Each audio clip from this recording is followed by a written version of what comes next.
Whoa, chatters. What's up? How's it going? Hello. It's time for the show. The lighting has changed a little bit, so hopefully Hopefully it looks okay. Hopefully you don't think it looks bad. I might need to adjust the exposure again. I had to turn the exposure way, way, way up because here's what happened. Normally, I have a giant photography light that's like, it's like this big, and then it's square, so it's again that big, and then it's like this deep, and it's large, and it takes up a large amount of space in my office, and it is hot also, where it is exuding all this heat. So I decided to try something else. I got a new light. I don't know if this is going to be something that ends up working for me longer term because it is a much smaller light. It's much closer. I feel like maybe I ended up turning the exposure up a little bit too much. So, but yeah, we're trying some things. Howdy, you've got the dude vibes today. I will graciously accept that. I'm bringing the dude vibes. The dude will abide. It's been so fucking long since I've seen that.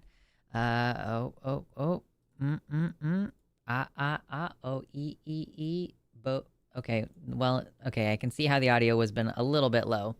Thank you for telling me. Now it's back up, and it's as high as it can get. The audio is as big as it can get now. That's all I can do. I look comfy. I am comfy. That's so true, besties. I have been pretty depressed. I mean, I feel like I've been telling you guys a little bit about that here and there a little bit, you know, just some stuff going on with me. And, but it kind of seems like it's about to start getting better now. So, you know, we'll see. But yeah, we're trying new things. We're growing. We're expanding. Not... How many perverts are there here? Not like that. Hi, Drea. Hello. What's up? I feel the depression, truly. Yeah, I posted a selfie. Like, I had not gotten out of bed yet one day this week, and I was just like, bed selfie. And I put it on Patreon and said, yo, I feel depressed, and creative work is just like not really happening right now.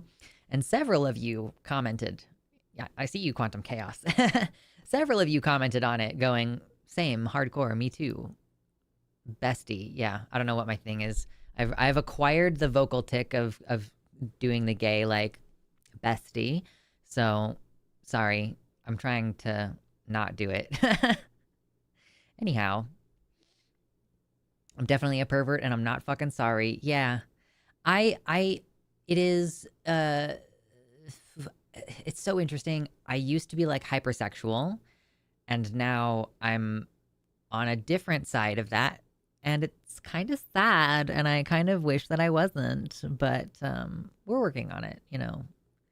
It's the kind of thing where I'm like, maybe I need to be in therapy again. Multiple things going on lately are making me go, maybe I should be in therapy again, but, you know, it's fine.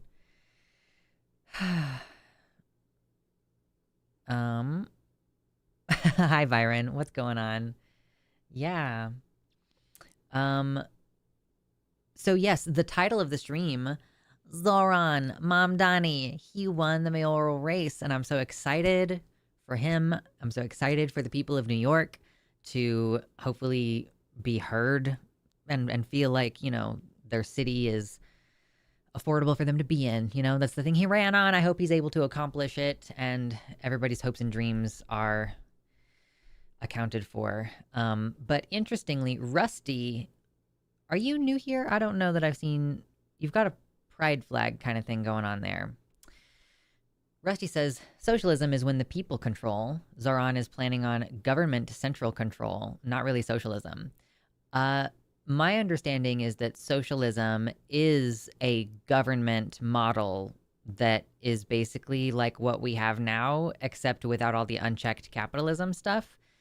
Like, functionally, socialism still wants there to be a government, and the government is helping people who can't afford things, and the government is making sure that wages are high enough. And so my understanding is that socialism is heavily government-oriented, and that's like the difference between socialism versus like communism or anarchism is my understanding.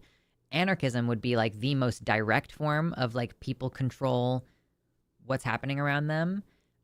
Communism also can have like a process of elected officials, but like It's like a smaller scale, and it's, I think, less like the government is less a separate entity because communism only really works in small communities. That's literally like the root word, commune, community. You have to be like a member, you have to be a person who lives there, and like people know you and people can access you and talk to you. So it's like, though that's my understanding, is like anarchism and communism don't necessarily have a formalized government that exists as a separate entity that protects itself in its existence, whereas socialism would still have like a centralized government that is just conducting all of those services through a representative democracy. Tell me if I'm wrong. I haven't really read that much of like theory and stuff. Like I own some books. I've read I got pretty far into The Conquest of Bread by Kropotkin, but that's about all. It's really dry and I already agree with a lot of it. So just doesn't necessarily feel like a great use of my time.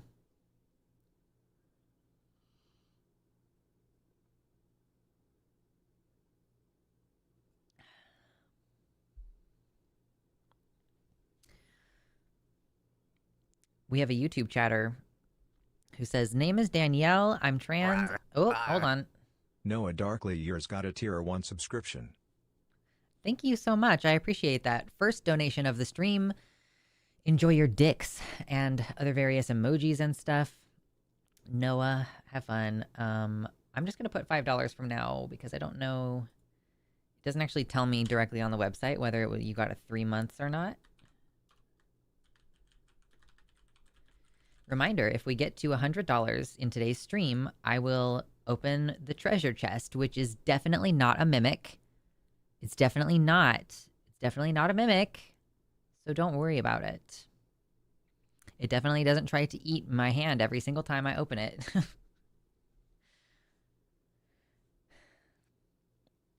Drea makes an excellent point, saying, remember everyone to like the YouTube stream. YouTube still won't let me forward streams here. We must seize the means of production.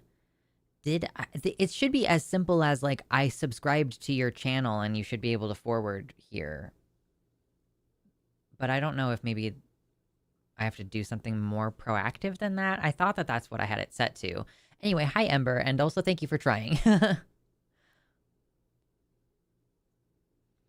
Also true, Zoran Mamdani, he has to work within the current paradigm of government. Like, him being in power is not going to fundamentally change the way in which mayors are elected in New York City going forward, you know?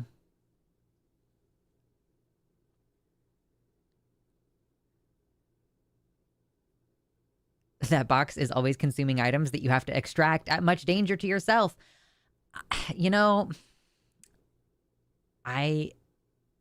it's just not a mimic. I don't know what to say. I don't know how to further describe, you know, my feelings on the subject.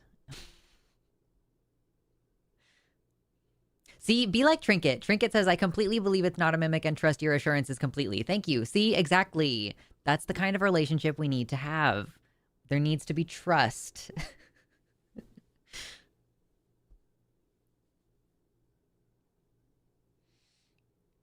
Is it time for dicks? Apparently it's time for dicks, yeah.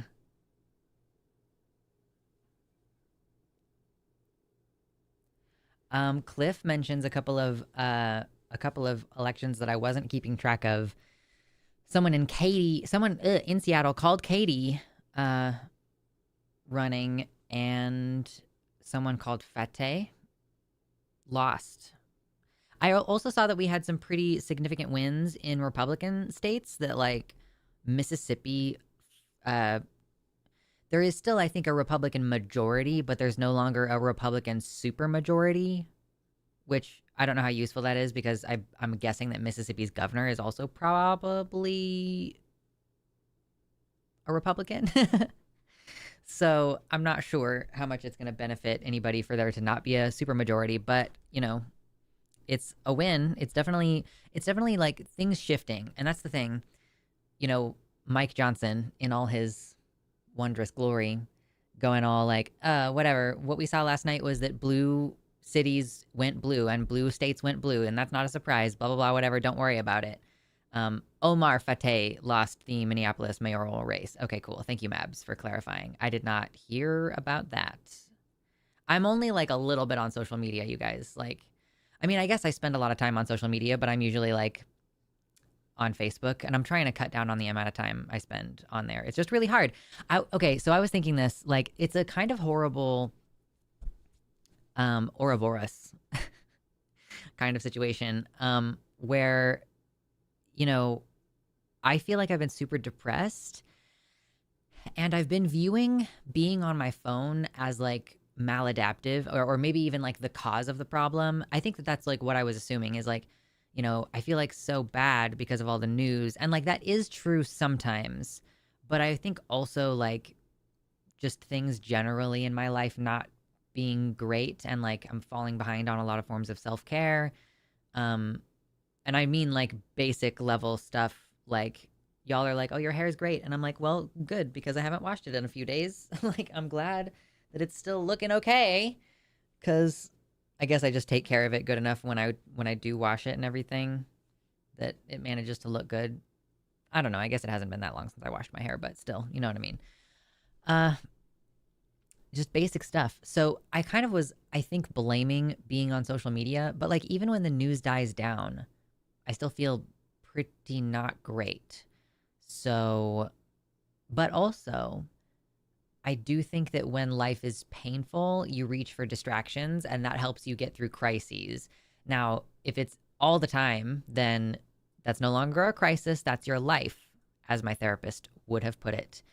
Um, so yeah, it's like, a necessary distraction sometimes, but just can be too much. And probably is contributing to my overall poor mental health, but not like driving it. Anyway, did Prop 50 pass? I don't actually know.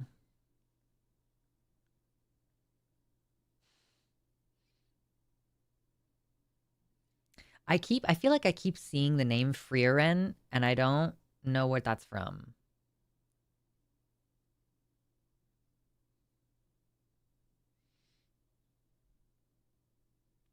It's so convenient having mail-in voting, but um, I don't know. I do like going to vote in person. Prop 50 passed. Cool. I don't actually remember what that was.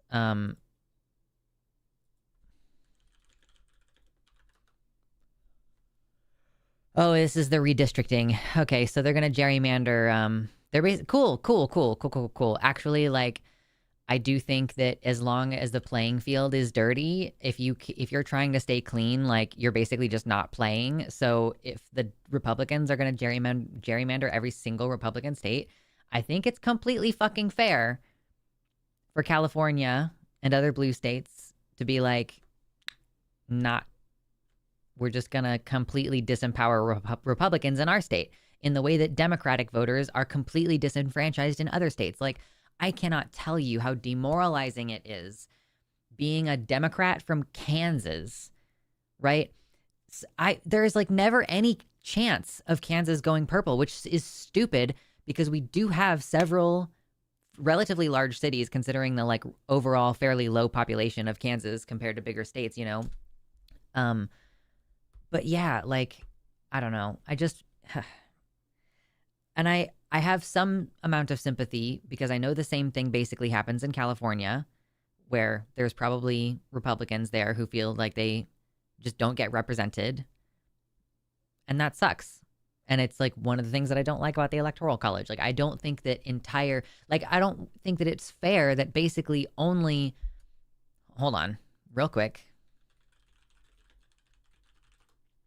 I don't think it's fair that basically only 13 million people have a vote that actually fucking counts in this country. And that is the population of Pennsylvania. Obviously, I know that that's not necessarily all voting age adults, but I don't think it's fair that 13 million people get to decide what happens to 300 million people. That seems crazy.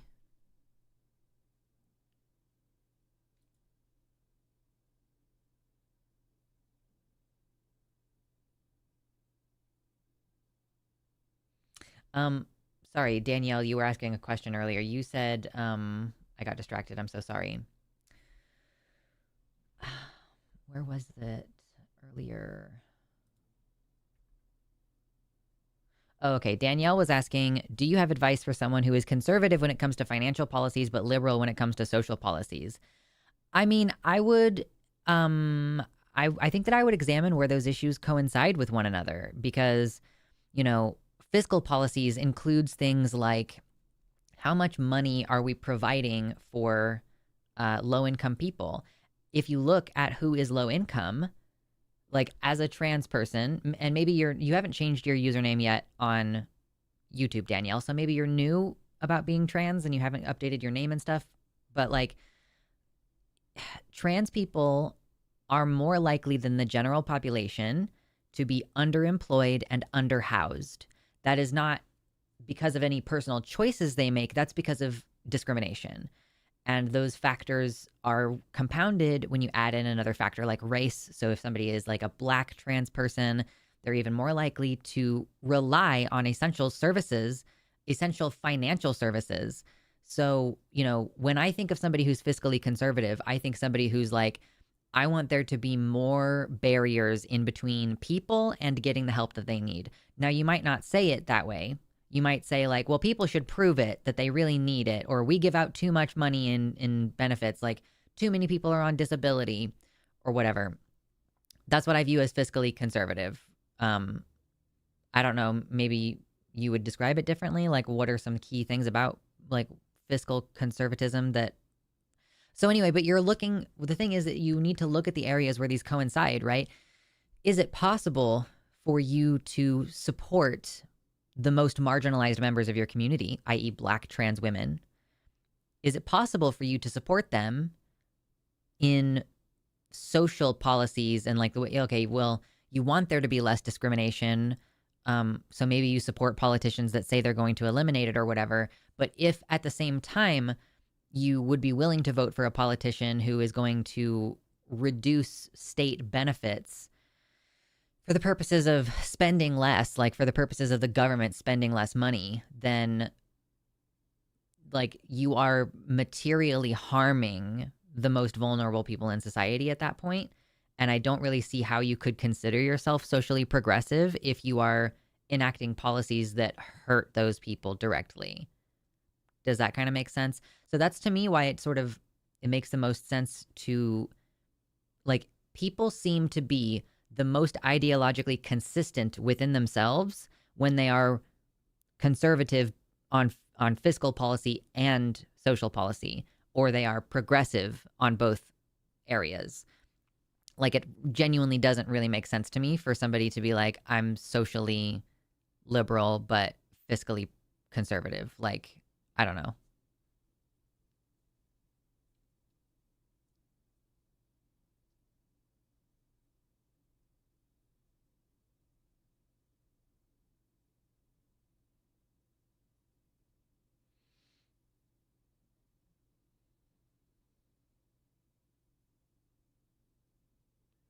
Such an interesting conversation in the YouTube chat that I am barely able to keep up with. I am, it's, I don't know. I do end up talking a lot about social policy more than fiscal policy. Honestly, my brain is just soup this week. Oh, by the way, I am going to be temporarily pausing my on camera appearances. Basically, like our best friend, like one of our best friends, who is essentially a family member at this point, is moving to this state that I just moved to earlier this year, and he's arriving tomorrow. So that is going to be taking priority for the next like week or so, week and a half. So I am not going to be doing anything for the line the next 2 weeks, like this week and next week. I'm not going to be making any camera appearances for the line. I don't plan on streaming on Sunday, and I do not know if I will be streaming on Wednesday next week or not. But, I'll still be doing my producing stuff. So if you want to say hi to me in the line chat for the 3 shows that I produce. Oh, actually, we're doing a 'Cause I Wanna on Friday this week that I will be producing also. So, Yes, I agree. Grats to my friend. I'm excited for to have like somebody who I care about so much be moving up here and get to spend time with someone. And like I explained about COVID and our precautions and what we do, and like basically said like it would be a lot easier for us to have you over all the time if you are doing precautions in your day-to-day life.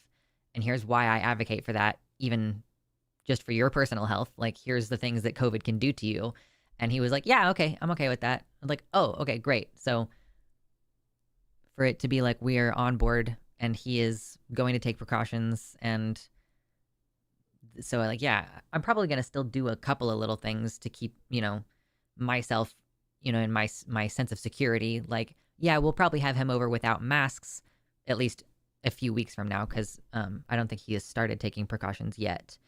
Um but yeah, like there's other stuff that you can do, like the betadine nasal spray that I use and everything, like, and like purifying the air and shit. So there is still stuff that you can do to make it like as safe as possible. But I'm so excited that I get to have another person in my life. Like that is such a barrier, feeling like you have to navigate COVID precautions with people who don't give a shit about taking COVID precautions. It's like I haven't dated in a really long time.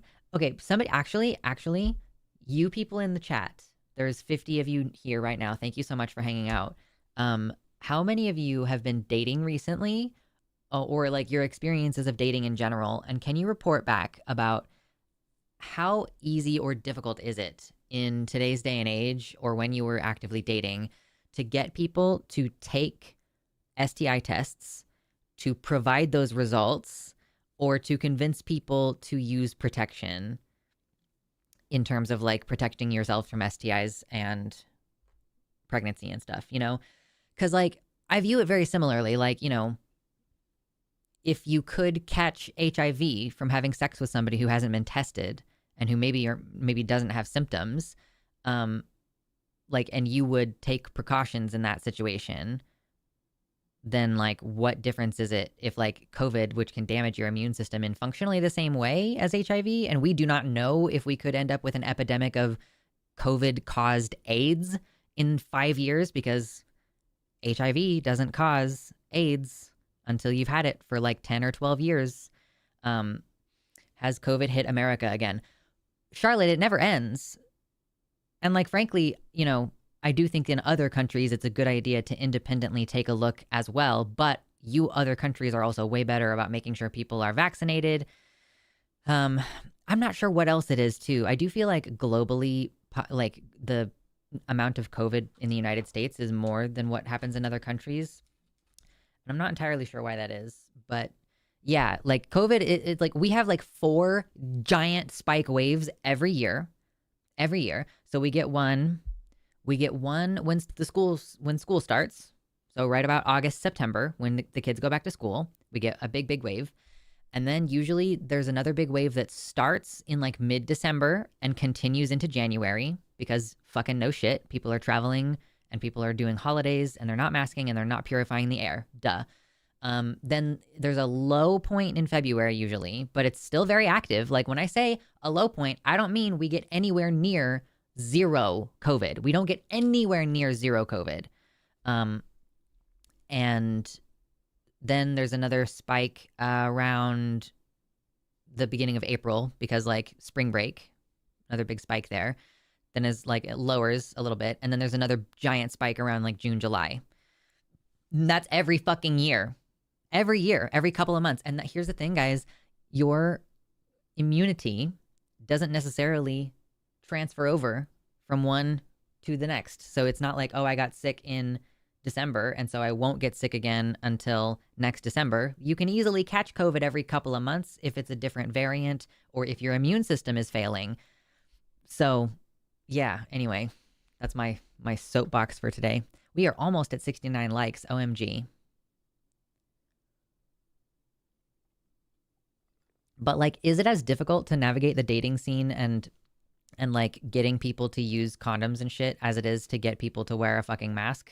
Like, I don't know. I haven't dated in over 20 years now, so cannot report. That's fair. It's gay fesh.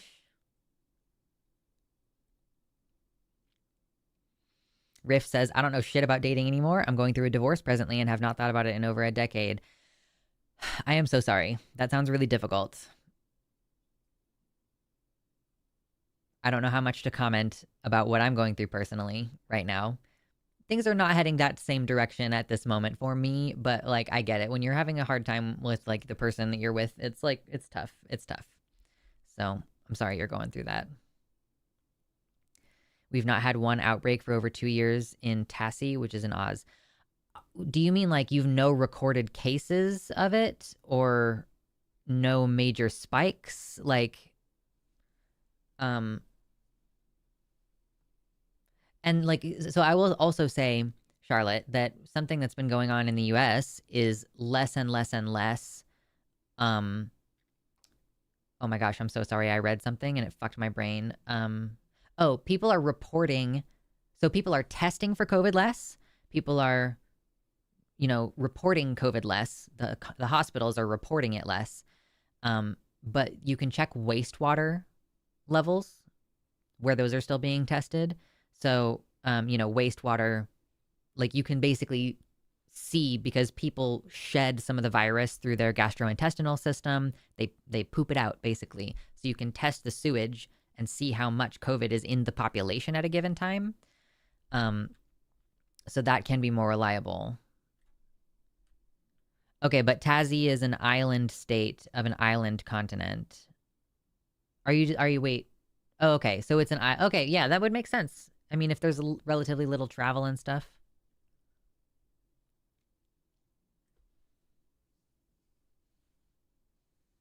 Fuzzy Logic says, I came of age back in the 90s, and it was always just assumed that casual sex partners would use barrier methods, and then if it got serious, both would go get tested and then discuss going without.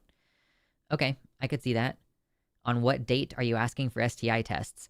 I think that it would be fine to, like, I understand why people would, even if condoms are being used, would ask for recent STI results. Like, because you don't know, the condom could break, right? Even you could be as careful as possible and there could be a defect in the product, right? You could be doing everything, you could commit no mistakes and still lose this game, right?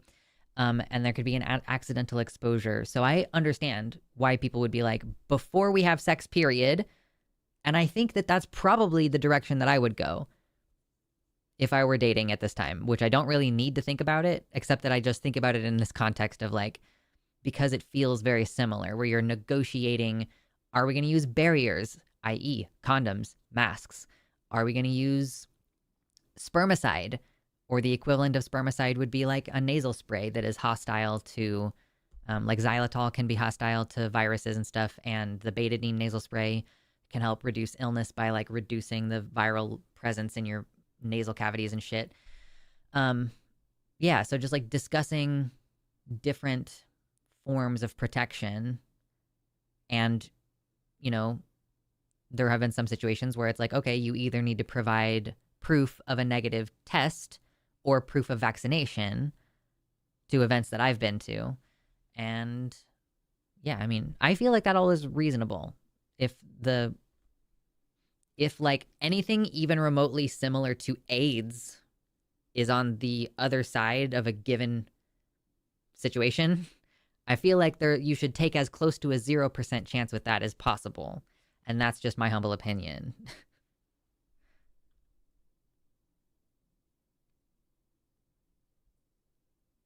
When you're playing Pandemic, once Madagascar shuts its ports, you can't win.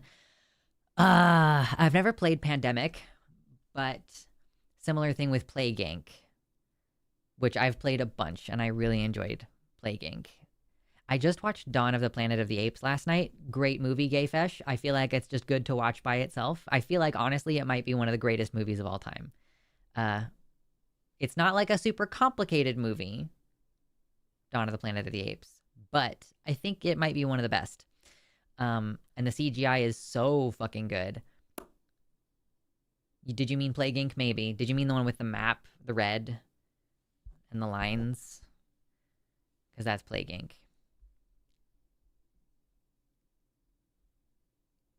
Melanie coming, shouting out from the poly perspective. I'm Polly and I volunteer at an STI testing clinic. I'm a big fan of testing regularly, including for things like COVID, and I work with people living with HIV, so I am very diligent in keeping up with my vaccinations. I also keep masks in my car just in case. Harm reduction good. True. She continues, I will not entertain anyone in dating if they will not provide STI test results, but I'm in school right now, so not really dating at the moment. Even then, still use protection with new partners. I ask for test results before the first date. So I do think that this is a thing where, like, in the queer and poly communities, maybe even more exclusively in the poly communities, it's like a normalized, like, you just get tested regularly. You have a new partner, you get tested. Boom. Like, you use barriers with every partner except for the ones that you have a conversation with, and like it's usually like a form of enhanced commitment when you make that decision. Whereas, like, I kind of feel like outside of the poly community, so even amongst people who are like, they identify as monogamous, but even if they're not seeking a relationship and they're just fucking around and like having sex with randos, like, without commitment, like poly implies commitment to multiple partners. I'm just talking about people who are out there having casual sex. It seems like it just seems like every part of that is taken less seriously in a way that is causing like HIV to be more prevalent in straight communities and is being communicated by people who do not even know that they have it, because straight people don't get tested for things in general and don't get tested for HIV. Getting tested for HIV is less invasive than getting any other kind of STI test, in my experience. You just get a little pinprick of blood on your finger, and that's it. It's literally like the easiest and least invasive STI test, and you can just get it done on a regular basis and also be doing other things to protect yourself. And then boom, you don't have that problem. Not that it's a death sentence or anything. Like, in this day and age, okay, so here is the critical difference between HIV and COVID, is that HIV is treatable very, very easily with drugs that are easily available. It's easy to prevent by taking a drug, a PrEP, and wearing condoms and shit. And it's super easy to treat once you contract it because there are antivirals available for it. We don't have that for COVID. We've even gotten to a point where we've cured a couple people of HIV, where it's been years and they haven't been taking the suppressant medication and they still have zero count of virus in their bodies. So we have straight up cured HIV. And we do not have any idea how to, so actually HIV antivirals do help with long COVID symptoms. Fascinating. So we might be on the path to finding some antivirals for COVID, but like we are nowhere near where we are with HIV AIDS. Nowhere near. It's crazy. I called this socialism wins, and then I just spent 20 solid minutes talking about COVID. In Plague Inc., it's always Greenland giving me the issue. I often start in Greenland just to bypass that problem. That's fair. I typically start in Egypt because it is centrally located and you get global very quickly from there, typically. I love Dawn of the Planet of the Apes. It has absolutely no right to be as good as it is. It's just supposed to be a stupid blockbuster where monkey rides horse with guns akimbo. It's not supposed to be a deep discourse on how fear and ignorance are the real enemy. Yes, it's it just manages to be so good. Yeah. Oh gosh.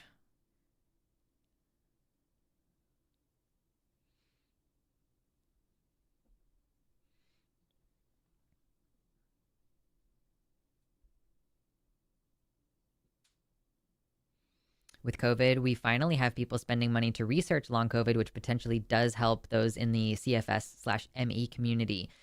That's true. They're not exactly the same, but they are pretty similar. And long COVID, COVID, because it is a virus, can cause post-viral ME/CFS. Although extreme long COVID is not necessarily the same thing as ME/CFS. But because they're both post-viral illnesses, there is a little bit of crossover in the research and treatment. So it's good. I'm glad that, like, recent advancements in ME/CFS research anyway can affect COVID research, and then long COVID research can impact and improve ME/CFS outcomes. So avoid it in the first place.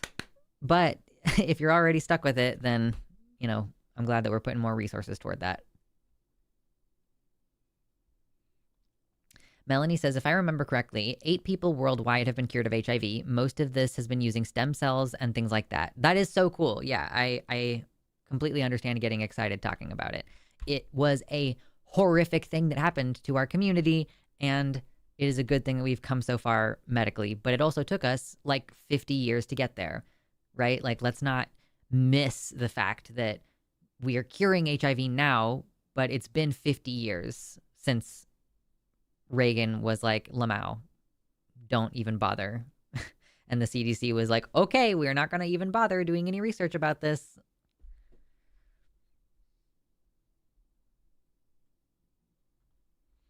Could be wrong about this, but the key difference is that all untreated HIV leads to AIDS, but most COVID clears on its own with only a relatively small chance of long COVID. So, okay, so I'm going to acknowledge that yes, but, and there's a big but, immune disorders from HIV and like the inability to fight off other things and like the fact that you get really sick easily and stuff, that stuff doesn't really fully start to develop until 10 years after initial exposure if you're untreated. With COVID, and so here's another critical difference. You only catch HIV once. There's only one type of HIV. It's the same. If you get exposed to it again, like, it's just the same thing, right? COVID is a thing that you catch multiple times a year, and we are already seeing that it has negative impacts on the immune system. So it's only been 5 years compared to 10 years for HIV. People are catching it over and over and over again, and we are already seeing evidence that many, many, many people's immune systems are in decline. I was actually just looking at something, and I think it's going to be a little bit tricky for me to show it to you because it was on Facebook. Can I find this? Where is this? Is this on Blue Sky or Twitter? That's on fucking Twitter. Ugh. Okay.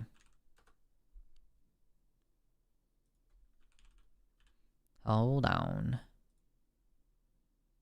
This was from November 1st, so it shouldn't be too long to find it.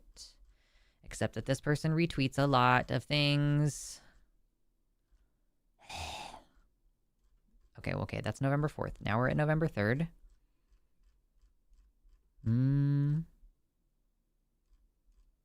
Nope, those are still retweets. Oh my god, I'm gonna die. Okay, is there a keyword that I could look for?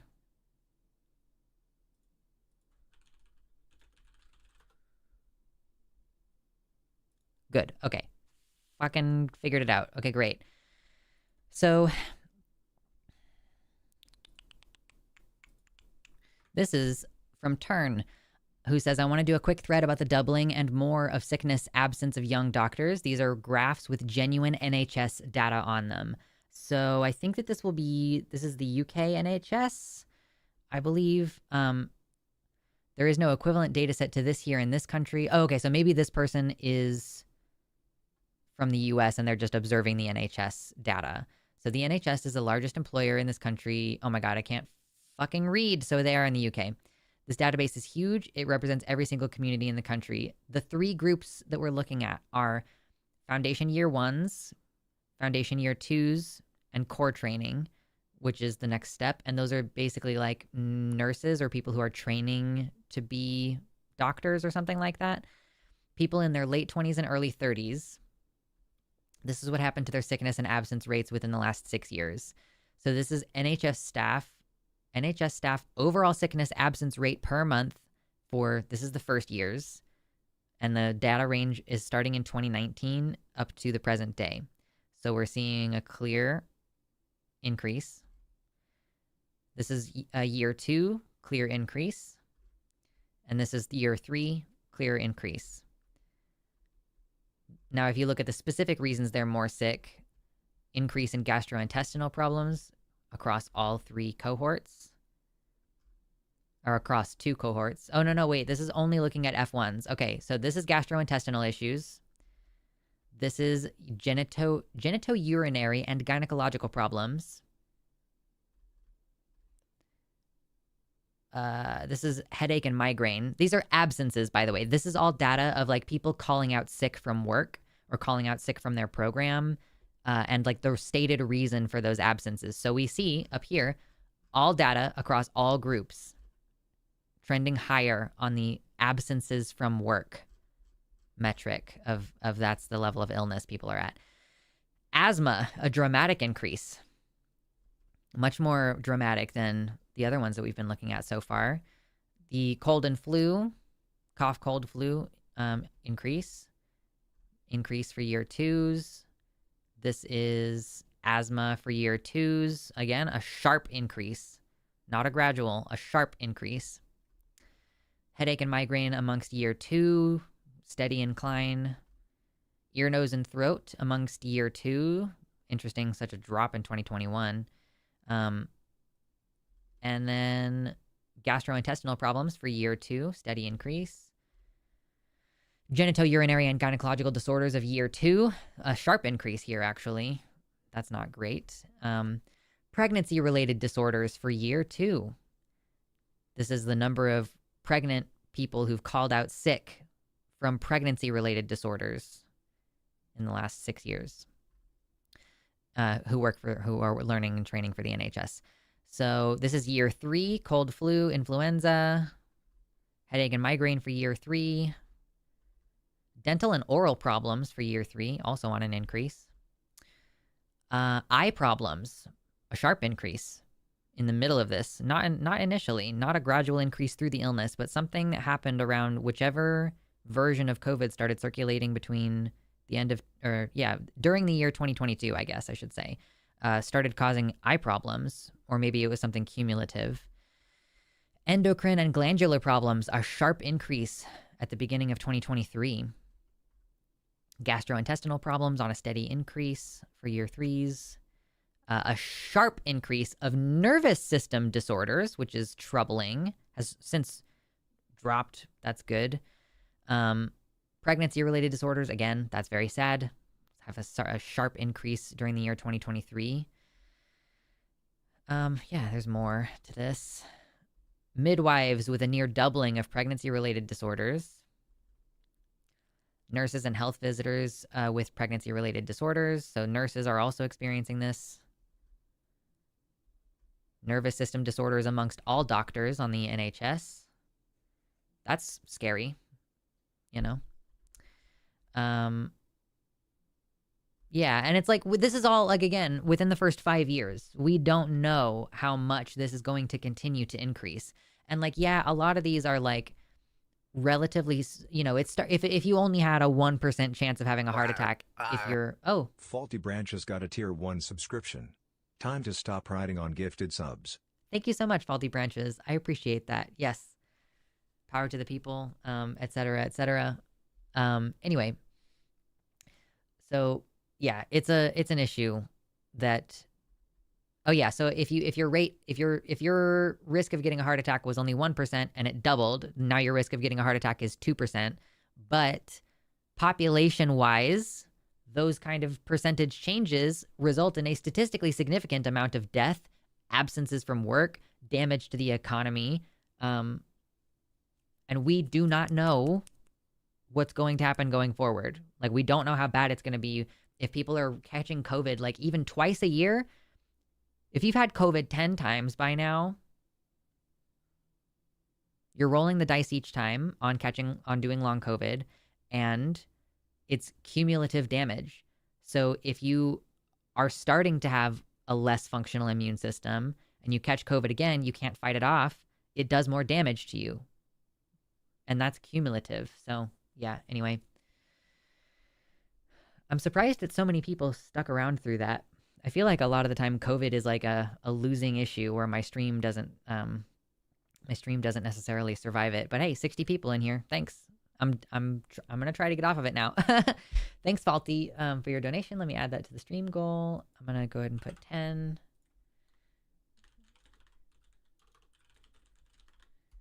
We will open the treasure chest if we can get $90 more. for today's stream. I'm planning on going at least until 5. Might be a little bit I mean, like, usually, I don't know, I have been reconsidering, like, maybe I should just have my normal stream length be 3 hours just because I'm doing so much more stuff now. Okay, one of those donos was actually $12, so I will put $17 as the goal for today, or as the amount that we've raised so far. Thank you. Oh, I have to take my cat to the vet this month. I set an appointment and I went to the vet with him only to realize that I had set the appointment for a later date. So this week I took him to the vet and I didn't need to, and I felt really bad for him.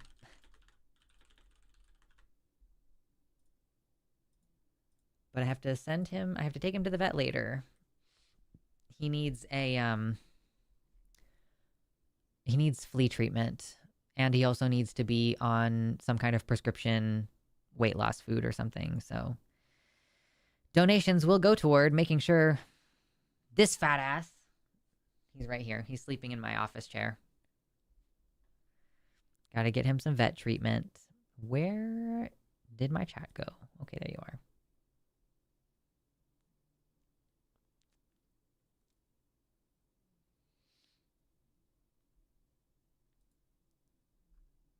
Oh my gosh, Kitty has said novel incoming. I don't know that I'm going to read all of that, but I appreciate it, and I think you're probably right about a lot of it. I'm just skimming through. Thank you so much. Yeah, you're good. I hope you're enjoying baking bread, Kitty. I had COVID twice. It left me with breathing issues similar to asthma. Oof. Oh, yeah. Thank you so much. Charlotte for the 10 Australian dollars says, Kitty, love tax. Indeed. Thank you so much. That's cool.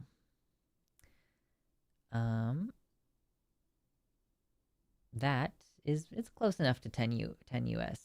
We'll just say it's $27 total for today. Appreciate that.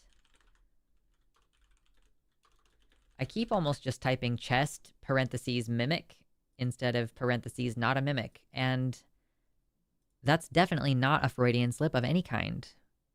It's most certainly not that. Oh gosh.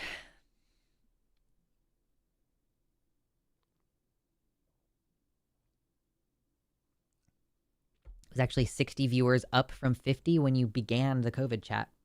So technically it brought me viewers. I guess so. It's, I really, like, I truly don't.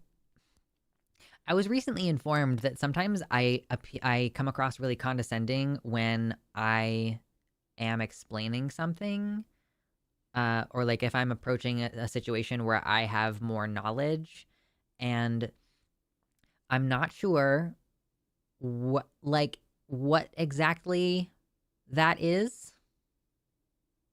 The truth is staring you in the lid.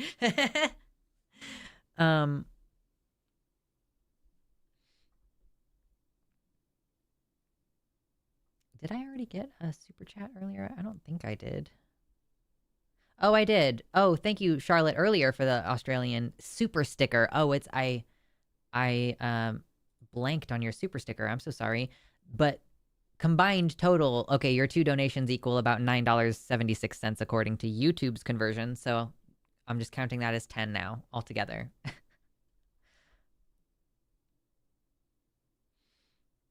Okay, come back. Oh my God, I need to update my computer.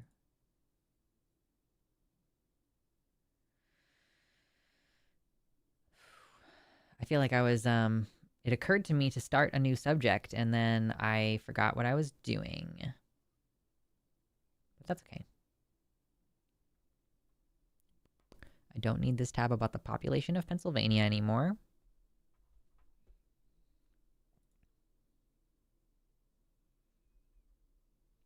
My James Somerton video is picking up steam again over the last few days for whatever reason. It's actually, yeah, why? It's like, it's gotten 10,000 views within the last month, and I'm like, why? Just ended up in the zeitgeist again.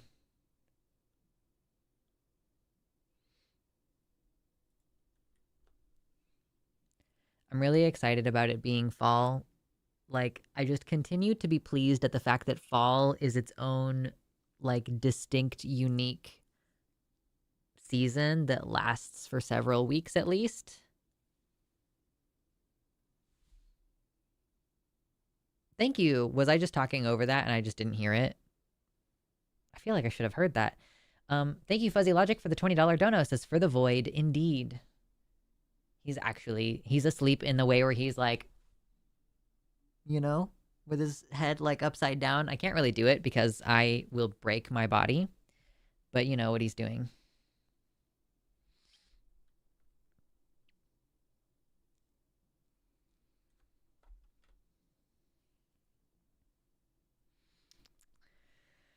How do you feel about communism? Fall is my favorite season, but it feels like the shortest. Yeah, I do feel like it's kind of the shortest. And I was annoyed because I lived in Kansas and it was getting shorter and shorter, and it felt like there's just less and less of a transition, and it's just like hot and fucked up until suddenly it's snowing. It's so annoying. It's definitely very windy here, though. Definitely windy. It showed up on my homepage, but it didn't play. I have forgotten what I have said in the last 3 minutes, so I don't know what you're referring to.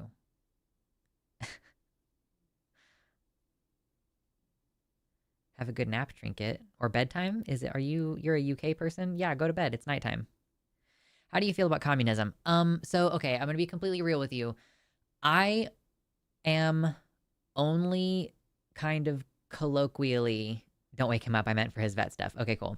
I'm only kind of colloquially aware of most of these things, right? Like I was saying earlier, I don't really read theory.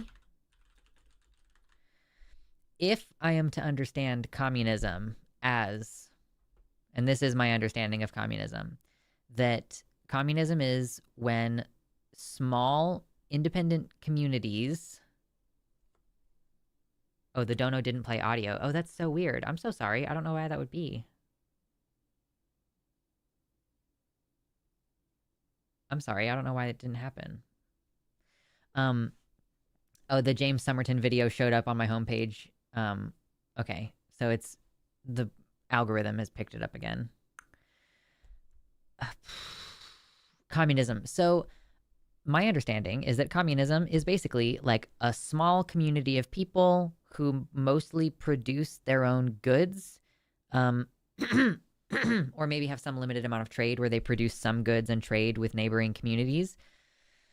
I don't really know that communism truly is possible because of I don't know how functional it could possibly be if you are living in a country with a broader government. You could live a communistic lifestyle to an extent within that framework, but it would be more of like a hybrid situation where you still are, functioning within the broader economy and like still going to work maybe. But I imagine communism existing mostly in a place where like a broader centralized government no longer exists or is no longer able to support the needs at the edges of its empire.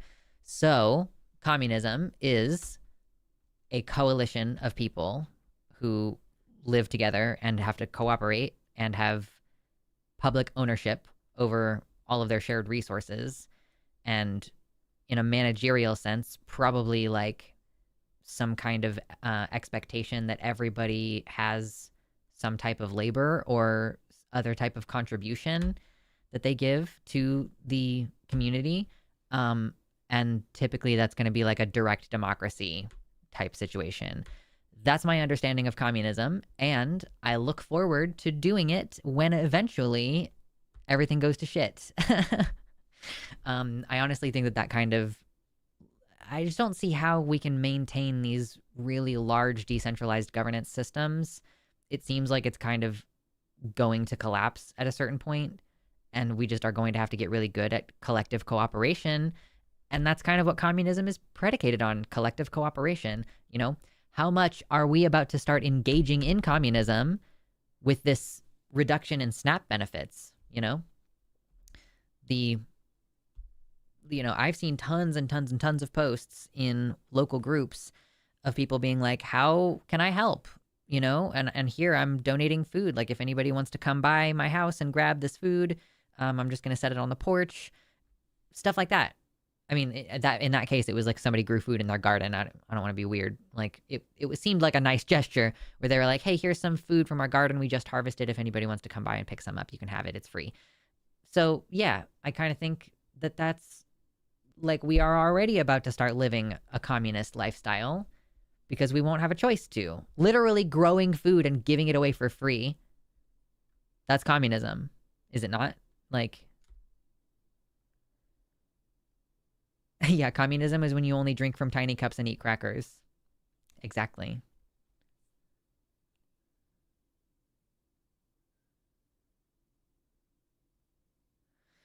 Faulty Branches, that's a good point, says other people who are assholes are why I say I'm ideologically a communist, but pragmatically a socialist since an organized state may be required to defend against outside forces.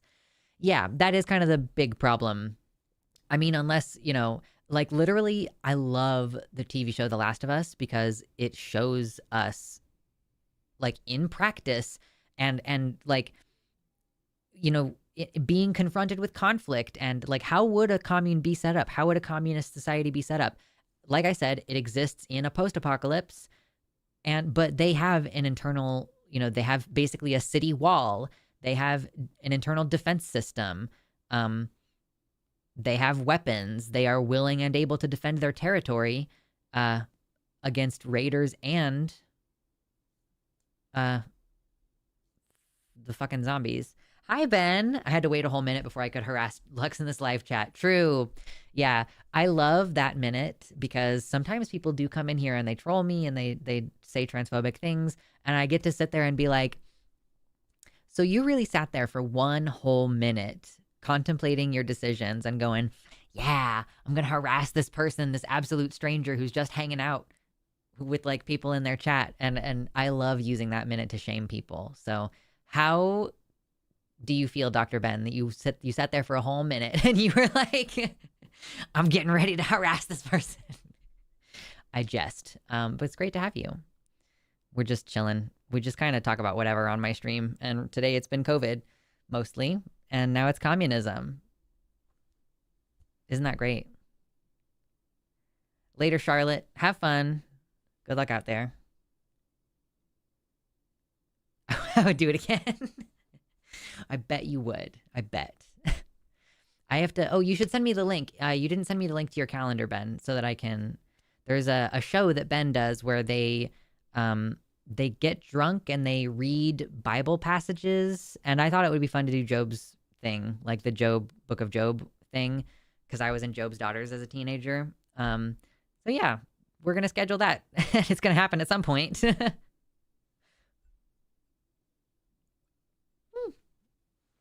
I spilled water. I got too excited about drinking the water. The Spanish anarcho-syndicalists had rules in place for people to take temporary command when under attack to make defense work. The people chose who took charge in those situations beforehand. Yeah, and there is kind of a similar thing in The Last of Us where, there are veterans, like veterans of the United States military who are basically given authority over the defense of the community in times of emergency and running drills and preparations and fortifications and tactics and all that kind of thing. So, yeah, it's kind of a similar thing. Were you one of the Job's daughters that died when the house collapsed, or were you in the second set of daughters after he accepted that God is a bastard and there's nothing he can do except appease him? I think the first one. I think the first set of daughters. I don't actually know. That's so interesting. Thank you. I appreciate it, Ben. Yes. Okay, yep. I see that you have messaged me. I'll check it later so that it doesn't go away from my notifications.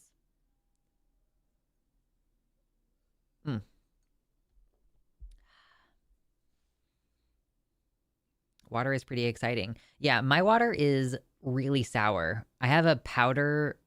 I have like a lemon powder, like dehydrated lemon powder that I just put in my water constantly. That's why my cups look cloudy. It's not because they're dirty. It's because like lemon zest oil is like it accumulates and it doesn't come off in the dishwasher.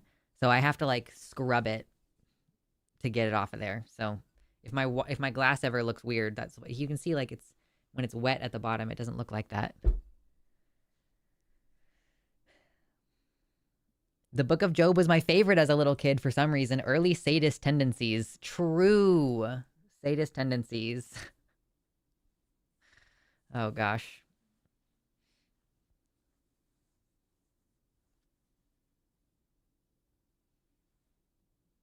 Dally says, I told a friend about some businesses doing things for SNAP recipients, and he sent me an article that reminded businesses that they can't treat EBT people different, i.e., you can't help feed them. Is there a rule or a law or something? Although, like, if you're not providing, or sorry, if you're not requiring people to provide proof that they're on EBT, then I don't really see how there could be a violation. If you're just like, hey, if you come in and say, I'd like the SNAP breakfast, if they don't require you to provide your card or any form of proof, then like there's no way to know who actually has SNAP or not. And it's like the honor system. And so they are not technically treating people with SNAP differently because they can't actually know. But there are just general, like, don't feed the homeless people rules. And I'm not sure how those apply. I think that typically that applies to like unregulated, like, you know, you can't just go make 100 sandwiches and pass them out yourself. Like but if you're a business, I think you can like donate food that you make as like because you have like food standards that you have to live up to as a business. I don't know. I just like a lemon wedge in mine. I don't want to keep lemons around, and I don't want to cut up lemons, and I don't want to have a partially cut up lemon taking up space in my fridge. It's like the same, it's like similar size to a can. It's like just it's like maybe a little bit taller than a can. And hell yeah, I'm about that V8 life. I have pots.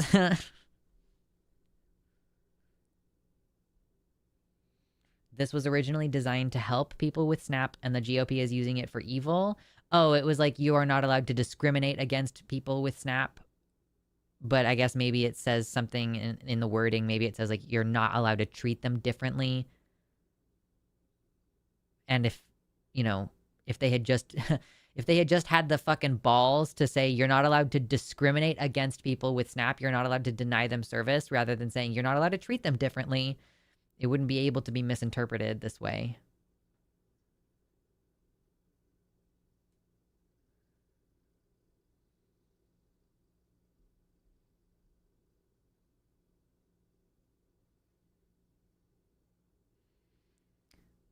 Okay, allegedly offering discounts or exclusive services to SNAP recipients is considered a violation. Whatever. Then just don't require proof. I would just be like, you know, call it something else if you need to. I say, I need a community breakfast. Problem solved. Don't require any proof. Like, we're not means testing people. We're just giving it out. I know of at least one local business that is doing this.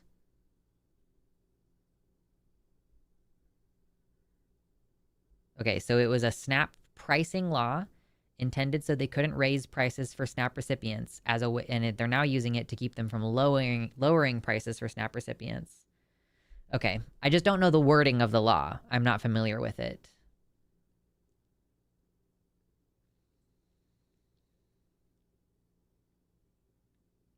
Book of Job seems to be someone's fan fiction from what I've determined. Interesting. I mean, you know, it was a decision which gospels to include in the Bible, the formal version of the Bible that we all know today. Like, there are ones that were actively excluded and like that we don't even necessarily know about because they're hidden away in the Vatican. So I guess through the process of choosing what some person wrote about God and his will to include in the Bible, you know, they included some and didn't include others.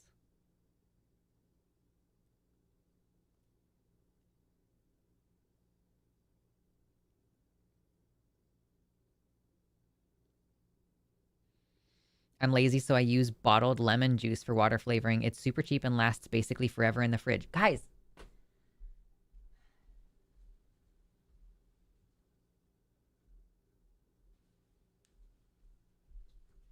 this is like $30 and it lasts for months and it does not take up space in your fridge. Maybe this is an issue that I have in particular because my fridge is not big enough for the amount of food that I want to keep in my house. But True Lemon, and you can also get True Lime, and you can also get it in a smaller container, but this is, like I said, here's a V8 glass or a V8 can. Just, I cannot advocate for this stuff enough. It really is so perfect. If you need lemon juice for some reason, it tells you. So half a teaspoon of this stuff would be equivalent to 1 tablespoon of lemon juice, and you can just add water to it. So if you take half a teaspoon of this and add it to like 1 tablespoon of water, you'll get 1 tablespoon of lemon juice. And there's a couple more. Like it shows you up to half a cup of lemon juice equivalency. Yeah. I recommend it. I would listen, True Lemon, if you want to provide me like a lifetime supply of these, I will shill your product at every opportunity. Truly. I know like 5 businesses in my town that are giving free meals to SNAP recipients as long as they can. Yeah. And like, it's great for businesses to do this too, because a business could write that off as a charitable donation. I'm pretty sure. Like, or they could write it off as like a lost product or something. Like, I don't know. But there is protection for them. They have tax things that they can do. Yeah. I've also known some places that are like, if you come in, you can buy your breakfast and pay it forward for somebody else's breakfast, like pay an extra $20, and then they'll just like have some tickets waiting. And if you come in and you say you need a community breakfast, they will take one of the meals that has been paid for by another customer. So there's more than one way to do this as well. You don't necessarily, if there is some issue of like treating SNAP recipients different, you could do that. And then you're not, as the business, not doing something charitable, but you're allowing the community to pay it forward and still using your food safe kitchen with the health inspections and stuff.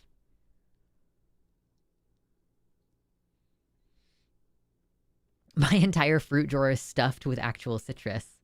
I need a constant supply for cocktails. I don't think I could sub that out for crystals. No, I think that's fair, Maxwell.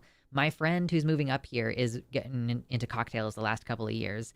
And I agree, for if you're making a really nice, proper cocktail, you cannot replace, like, the thing that makes a cocktail good is the ingredients. And even your low quality ingredients, like your lemon or your lime or whatever, or like your cheaper ingredients, I should say. Even your cheaper ingredients, if you spring for a little bit of quality on those, you'll end up with a better product, you know? Getting a nice, lovely, ripe, fresh orange and getting the nice twist off of it and the peel and like a good amount of juice from it. Like all of these things, I completely agree. There are certain applications where I believe that is the superior method. And a lot of the time, if I'm cooking a dinner that involves lemon, I will actually use a lemon. But this is for my daily water, so just keep it simple. Kiss. Keep it simple, stupid.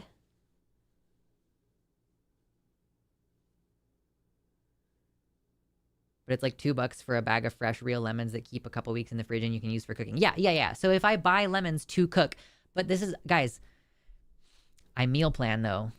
Like I meal plan and I buy groceries once a week. And so I'll buy fresh fruit for that week. And so if I'm like, okay, I'm going to cook with lemons, I buy the exact amount that I need and then I go for it. Although I get, this is an interesting thing that I'm running into now. Ooh, we are almost at 100 likes. That's very sweet of you. The farmer's market season has ended. Sad. There is at least one indoor farmer's market that I know of. Although what vegetables they will have in the winter is going to be a little bit touch and go, right? So I might not necessarily be able to show up there with a grocery list in hand. Or I might be, needing to be willing to be flexible or switch or sub something out, or maybe even one of my meals I might have to completely figure something completely else out for a meal that I had planned for the week. But aside from that, I've been like, man, is it time for me to just go back to buying shit from Walmart for the winter until March or May or whenever it is that the farmers markets open back up?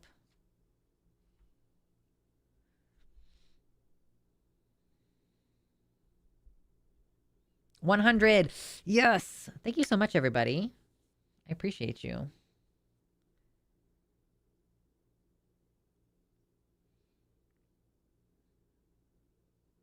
My in-season lemons I prefer to the preserved lemon juice, but I grow enough that I never buy lemons. Ooh, yeah, I would love to have. So I live in the Pacific Northwest now.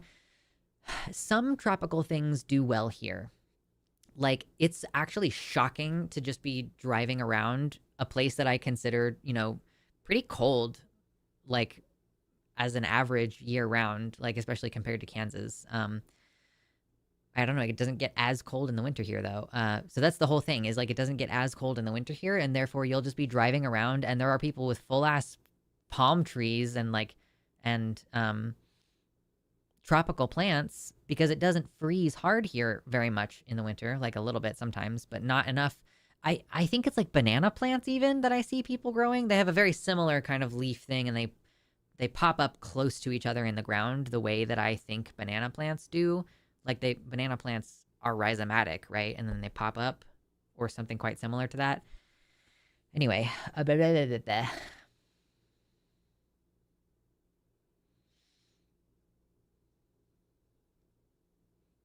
let's go global warming. Seattle will be like LA soon enough. It's uniquely protected from that, actually. That's why I moved up here. We are uniquely not going to be having that problem. People should not be using palm trees. I guess, like, maybe I'm not communicating that correctly exactly. Like, I don't mean like the palm trees that you would see in Florida, but there are plants that are shorter that have the same kind of like weepy leaf structures that like big giant broad leaves, or even like smaller plants that are like kind of fanning out the way that tropical big plants do, but they're just smaller. I don't know, maybe some people do have the wrong thing planted though. My point is, it's weird that they are tropical plants, right? So I like the idea of someday having a greenhouse where I could potentially grow citrus. I don't know how well you'd be able to grow citrus in like normal conditions. So I'm thinking if you have a greenhouse, especially if you have a heated greenhouse, then, it doesn't get as cold in the winter. And yes, you're dealing with less sun. So maybe you'll even have to supplement the light in order to maintain tropical or citrus plants inside a greenhouse. But that's easy enough. And LEDs are, they don't take very much power. So you say that now, extreme weather event appears. Well, I mean, saying that it's going to be like LA is extreme. Like, it's never going to happen. It's never going to be as bad as LA up in Seattle. The kind of extreme weather events that we're going to happen up here are going to be like, it's really fucked up hot for like a maximum of a week or two, or an earthquake happens, or an occasional mini hurricane that's very, very brief. That's kind of the weather that we have up here. I guess fires, but that's mostly out east.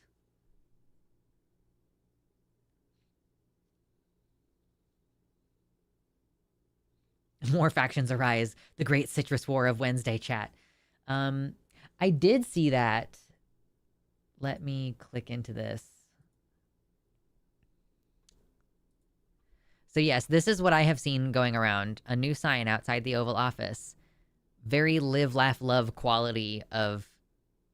And like, you can... Now that you pointed it out, I saw it up here. I could very clearly see, even when this was like, I was seeing it in the smaller version because it was just on my main feed. Right here, there's a very clear shadow. I was like... That's a very tacky sign. Like, they just kind of slapped it up there. And it looks like that's exactly what they did. It's literally just printed out on pieces of paper. The Oval Office. That's tacky. It's crazy.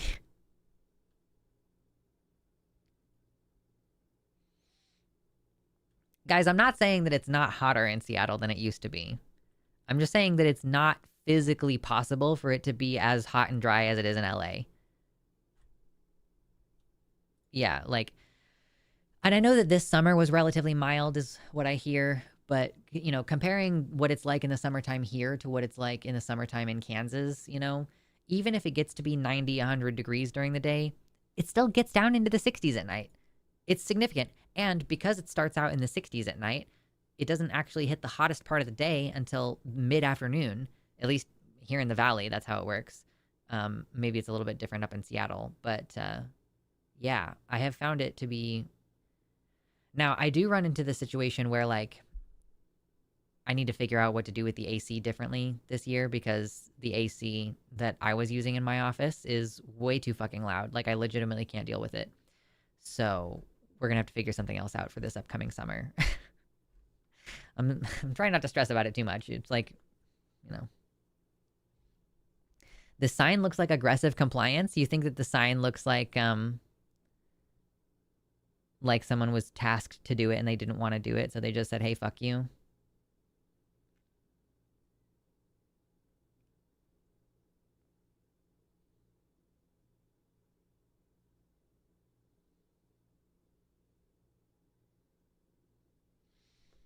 Fuzzy Fuzzy Logic says they have to put labels on all the doors because otherwise Trump forgets where he is and wanders off. Bro, that would not surprise me. The problem is Seattle has no HVAC setup, so it is just endlessly muggy and gross all summer unless you go to a mega store. Yeah, it's kind of the same problem that they have in the UK, and I see that bearing out here as well, that, it's not really possible to find, maybe some new construction, but I even think with new construction, like, because it's just not standardized, that I don't think central air is even in the newest rentals being built up here. So they just rely on, they might have one central big unit in the living room or something. And then they allow you to install window units in, from this time of year to this time of year was like a common thing as I was looking for rentals.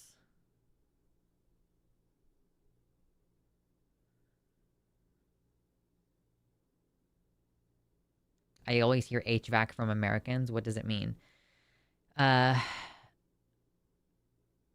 Heating, ventilation, and air conditioning, I think is what it stands for. Yeah, heating, ventilation, and air conditioning. So it's basically HVAC systems are, how you heat and cool a building, how you make sure fresh air is getting into the building. And I think, yeah, it's like comprehensive HVAC systems in the, in the Midwest. It was like, it would get too hot in the summer for too long and at night. And if your house doesn't cool down overnight, that's a problem. So central air conditioning is like pretty normal in Kansas. And then, of course, heating, it gets cold in the winter. So you have usually the central system is equipped with both. So like an HVAC system is typically equipped with a heat and air conditioning component, and you just control it through a central thermostat. But the case mostly in the PNW is, like I said, one unit installed in the wall to air condition, and it just runs in that space. And then you can install in the bedrooms during the summer. And then you'll have like these things, space heaters basically installed in the wall with in each room, basically its own little thermostat that you can turn it up, and it basically just blows out hot air in that one location. So it's, in a way, it's nice because you can customize each room. And sometimes with central, you run into the issue where, like, okay, the hallway that your thermostat is in is one temperature, but then the parts on the other side of the house are not the same temperature. And so you maybe you're having difficulty being comfortable because the AC is running too much or it's not running enough, something. But so it's nice to be able to adjust each room. But the benefit of central AC is that it's quiet, like really, really, really, really, really quiet. And there's a level of convenience to it that I really miss. I'm going to be really sad if we get to a place where we can try to buy a house and there's no houses available with Central. I'm going to be very upset. Not sure about rentals, but houses I've looked at that are built post 2010 all have central air. Okay, cool, good, yes. That's good to know. And I know that my partner really strongly prefers new construction, so we are set up for success in that way.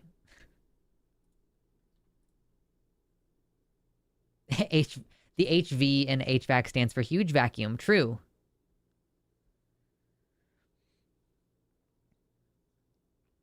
Where are you at, Cliff?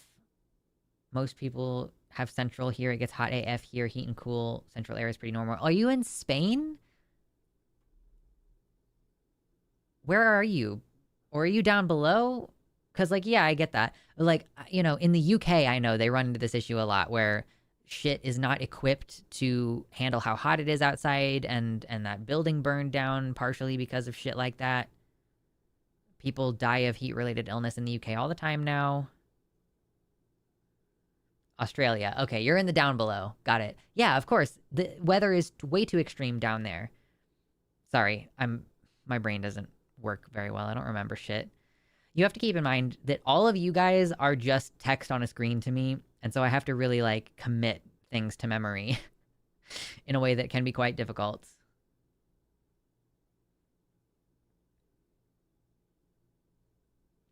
Central HVAC was a major selling point of the house I'm in now. Yeah, truly. Like, I don't know.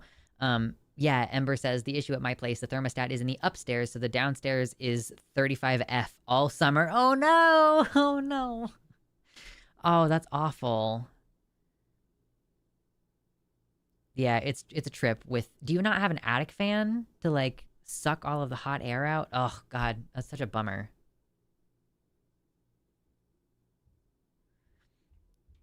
Yeah, y'all don't really exist. JK. But you are, I mean, like, I'm like, it takes months of people being here regularly before I'm like, oh yeah, that person. You now exist as like a person. I don't, it's very strange. Talking to people who each have individual things to say, but all, like, as a group, you all also are kind of a conglomerate.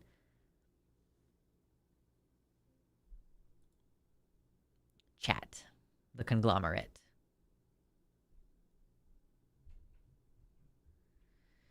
There was a good tweet I saw earlier. Oh yeah, I don't really care about this that much anymore, actually. Just every day Mike Johnson being asked about something and saying, like, I hadn't heard about that. Like, are you for real? No cot emote here. Oh yeah, I'm not familiar with that one. We don't really add emotes here very often.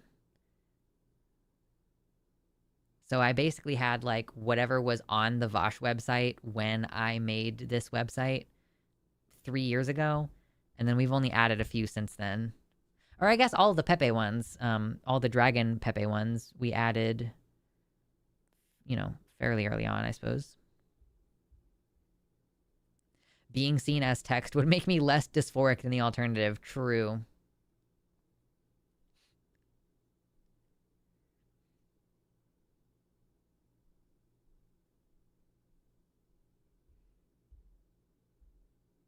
I am become text, coverer of screen. True. Streaming does set up a weird parasocial relationship. I've seen people discuss how it's like, and like, I think even Abigail covered this in a video where she was like, there is a level of sociality on both sides, but it's like different levels, the fact that I can't see your faces, but I see your names and I hear your words, and like I can grow to appreciate some of you as individuals in that way. It's like, is it social in the sense that there is like a social thing going both directions, or are we both experiencing something parasocial? I think that that's the case, where like parasocial in the sense that, you feel closer to me than I probably feel to any of you, and parasocial in that I am influenced by you as a conglomerate in ways that are like difficult to articulate. I miss Vosh debates. He doesn't do debates anymore. It doesn't surprise me. It sounds annoying. I say as a person who's like professionally debating, every week.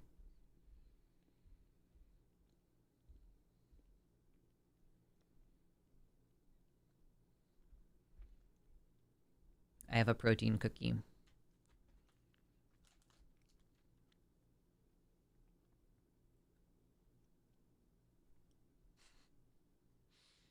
Yes, you all only get to experience existence during the brief few hours that I am streaming. You're like that frog, the picture of the frog.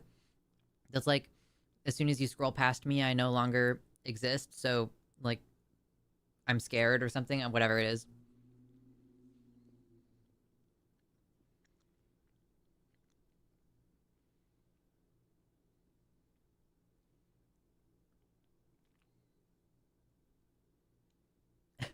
If I've influenced you whatsoever, I profusely apologize.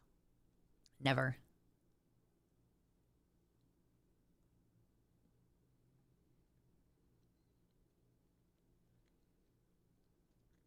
You are an ant blob.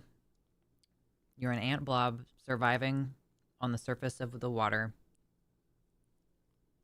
Magic. Sometimes you gotta check in there to make sure that you don't have a loose chocolate chip that fell off of your cookie. Very important.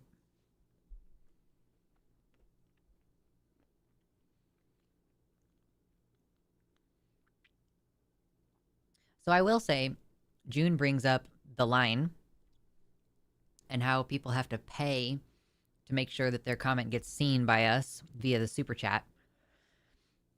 I don't know if I would describe what we do at the line as having the same type of parasocial relationship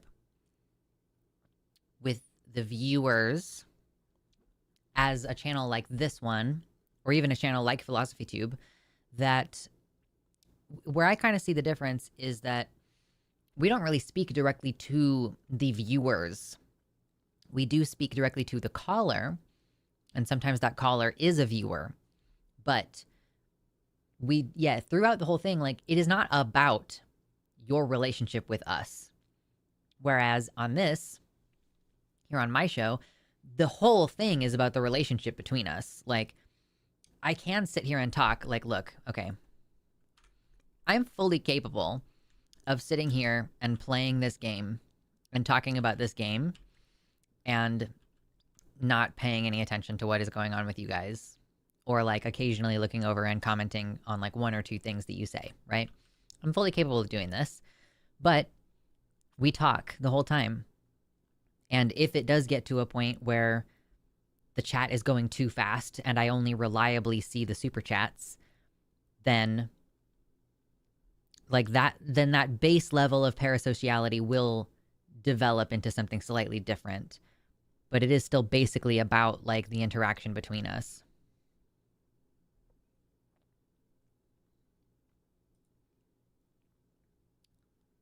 Sorry. I clicked off and it made it go pause. I don't know if you guys really care about this either. This is banished. I'm currently doing an achievement run where I'm trying to see if I can get to a population of 300 without ever building any schools. Educated villagers are more efficient workers. So it's an achievement because it's a challenge. Anyway, that's what I'm working on right now.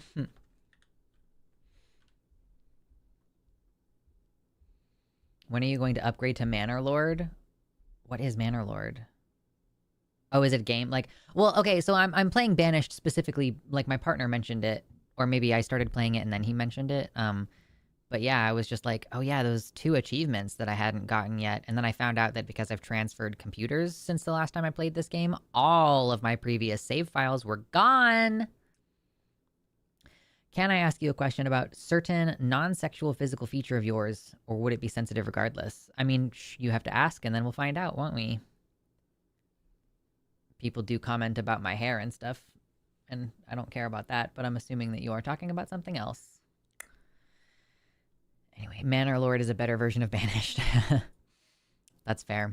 I thought Timberborn was the better version of Banished, and I do love Timberborn, but it got really boring for me at a certain point.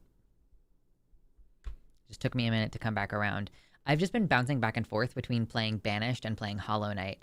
Although I am now going to pause playing Hollow Knight so that my partner can play and catch up with me so that we can talk about it without me having to restrain myself on all the spoilers that I would be having to, dance around. So, oh my god, I love Hollow Knight so much. I think, man, it's just Metroidvanias. I'm just gonna have to play those forever.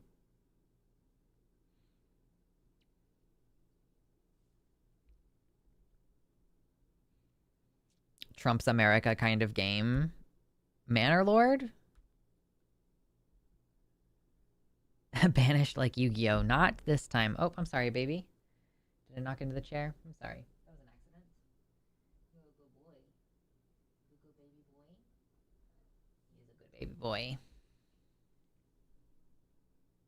Playing transmog dress-up outfits for WoW is peak gaming. I play classic. So there's no transmog.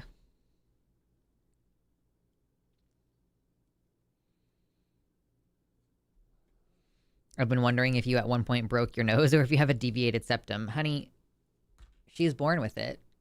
Her nose is crooked. She's born with it. Like, yeah. Just a crooked face. I haven't looked into whether I actually have a deviated septum or not. Have you played Celeste? I think I have it, but I don't think I ever played it.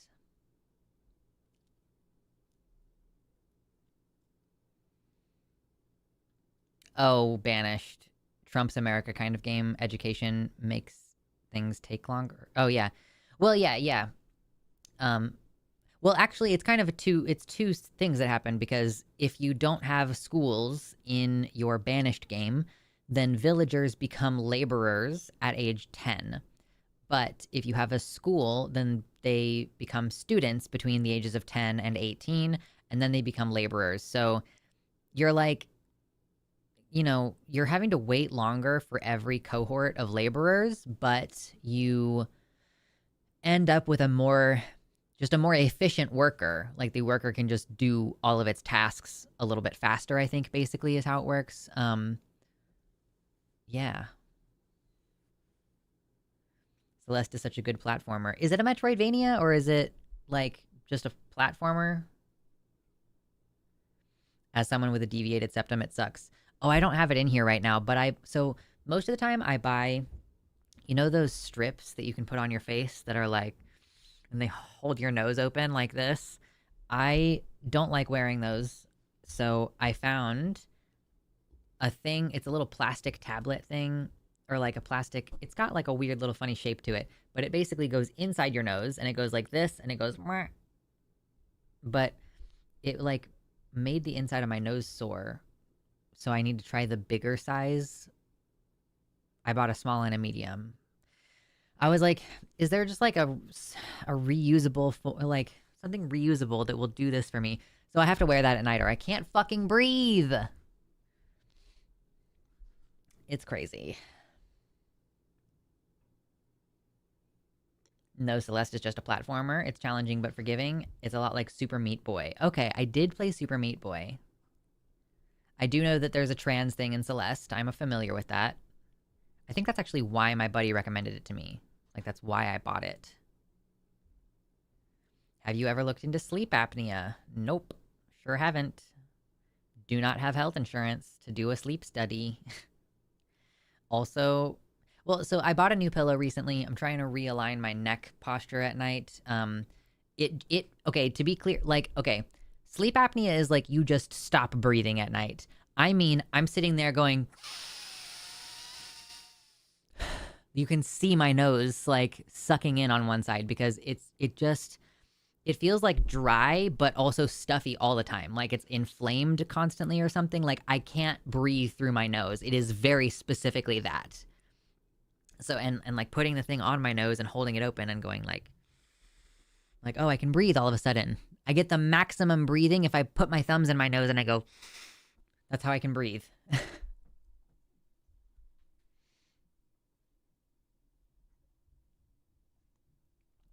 Madeline is trans. The main character of Celeste is trans, and the creator became trans through making the game. Hilarious! Got transed by making a video game. Did anyone see the vid of the guy who made a face hugger CPAP machine? That sounds fun. But no, I haven't seen it. Join us in becoming a filthy mouth breather. Basically, that is what I have had to do. Like, if I don't have nasal strips or whatever, then that is what has to happen. I also have started wearing a kind of mouth guard in my mouth because I clench my jaw in my sleep, so I'm trying to prevent my teeth from being damaged. And like, there's a part of my cheek in the back here that is like very easy for me to accidentally chomp on with my back wisdom teeth. So I have been wearing a thing in my mouth, and that kind of prevents me from being able to close my lips all the way. So, like, breathing through my mouth and trying not to drool everywhere.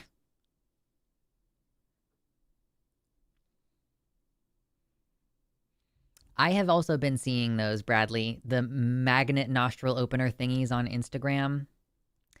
It's still the same problem, though, is that you're using a daily adhesive on your nose. And so if you're like me and you have a robust skincare routine at night and you put like lotion on your face at night, and then I'm like, well, I would like to go to bed now. And then you put on the nasal sticker and it's like, meh, and it just is no longer on your face. Night guards not only helped my teeth grinding, but it actually reduced my snoring. I think that I need to get a different style of night guard because the one that I have right now is basically like it allows my jaw to slide all the way back, which is like terrible for your breathing. So because usually I try to hold my jaw a little bit more forward and my teeth a little bit more together in the front to create like a good breathing pathway. So I actually think that the mouth guards I've been using are probably terrible for my head, neck, and throat posture.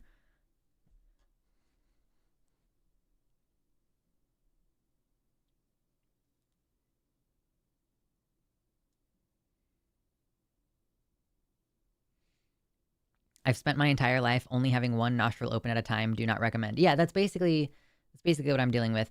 I was kind of wondering if like, so clearly my face is crooked, and I was like, could I get my nose straightened? Like, would that be part of? Because like I'm sure maybe there's two different ways that they could do it, where they could like. Could they just go in and minimally invasively fix my deviated septum breathing problem, but also would it be more effective if they also did what is functionally the cosmetic surgery of literally like resetting my nose and making it straight? But then it's like, okay, I don't actually like this side of my face. You'll notice that I don't take pictures from this side of my face and I don't stream showing this side of my face. That's where my dimple is though, which is a shame because it's cute. But it's like, okay, so if I got my nose straightened, then this side of my face would be less of what I don't like. But I do really like this side of my face. And then this side of my face would be less of what I currently do enjoy. So, and like nose jobs have a huge rate of regret. So it's the kind of thing that I would want to think about pretty thoroughly before taking that step. But I would love to breathe through my face. That would be cool. Whoa. Oops. Accidentally hit something. Okay, we're good.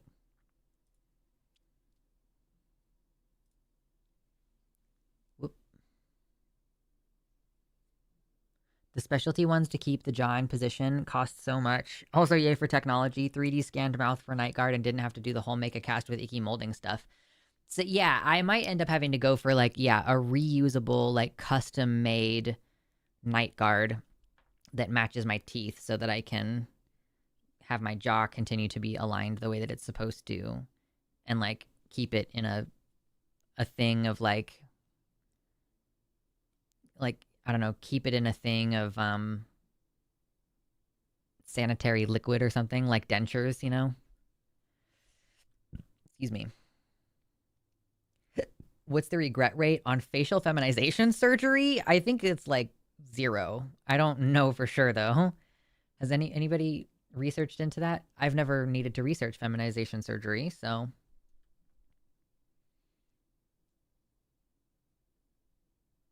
yeah, I would love to be a face breather. I would love to be more of a nose breather than a mouth breather. That would be crazy. Can you imagine how difficult it is to suck dick with a deviated septum? It's crazy. We need to improve the working conditions for sucking dick, okay?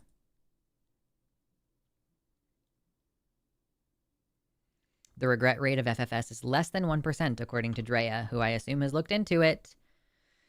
I can't remember, Drea, did you have FFS or are you like trying to get FFS? Because I know that that's the tough one to get it covered under insurance. Although often facial feminization may require several passes, i.e. corrective surgeries later on the line, like, because it takes like a year for your face to stop swelling so that you can actually see what your results look like.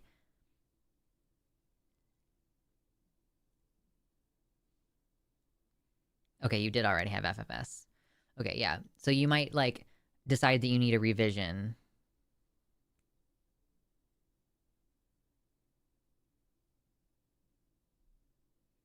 In Oregon, now insurance is legally required to cover FFS. Oh, that's cool. Yeah. I guess it's that time of year, the healthcare marketplace, isn't it? We're going to have to check and see if I can get insurance next year. I would really love to do that. I would really like to have health insurance. That would be great. I'm going to be making more money next year. Although maybe I should just get an HSA. I don't know. I'm going to have to fucking look into it. I guess it might actually be better to do an HSA because then I'm paying money every month that I will have access to and not like I'm paying every month for a company to then arbitrarily decide whether they're going to pay me or not. Yeah, maybe I'll do an HSA. That might actually be better. Blue Phoenix, hello. Welcome in.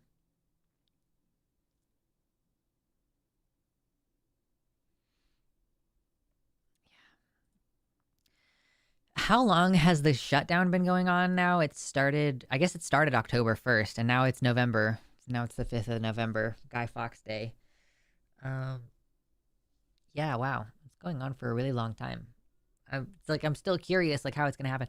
Didn't some court say that Trump, like, is required to disburse, later riffs, that Trump is required to disburse SNAP funds this month? And then, it's kind of nebulous as to whether he's going to comply or whether that's going to be a partial coverage or if everybody's going to get it for the full month. Literally, at least you still have your money with an HSA. Fucking exactly. That's what I'm saying. Like, yeah, maybe it won't be enough to, to cover like $100,000 emergency, but for most healthcare needs, yeah. I guess you can do it both. You can have like, what is it called? Like a high deductible healthcare plan, for like for a catastrophe, for an emergency that's going to protect you from the hundreds of thousands of dollars bankruptcy level shit. And then just like HSA for day-to-day stuff. I don't know. I really hate that I'm having to learn about all this bullshit. I really would rather just have a fucking unified healthcare system that I pay taxes into and do not have to worry about whether I will be able to find a doctor or whether I'll be able to afford a doctor. This country is a joke. It's just truly cringe.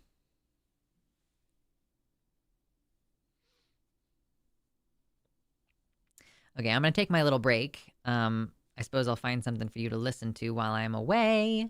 But yeah, I'm just going to take a little breather, rest my voice, and we'll come back and we might end at 5, but I'll decide later. Is it wrong to say the other side of your face is more mask? I think what it is the other side of my face is like less overtly effeminately cute. Like the sharpness of my nose is so much more obvious from this side. I think that's one of the big differences. Like you can't tell on this side how sharp my nose is because I'm facing the side. I'm like to the side of you, but my nose is facing you. You cannot see how pointy my nose is. Anyway, yeah, I'll find some music for you and I'll be back momentarily. Don't cause any trouble. Cause no trouble.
Okay. Sorry. I didn't realize until I got back just now that it said Jazz Dog, but that was not Jazz Dog. That was Google YouTube Creator Studio Music.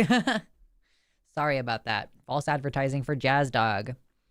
I need to Jazz Dog messaged me a while back and I just haven't messaged them back. I'm so busy and stressed. It's like even when I'm not busy, I'm like I'm so stressed. I power down completely is the problem.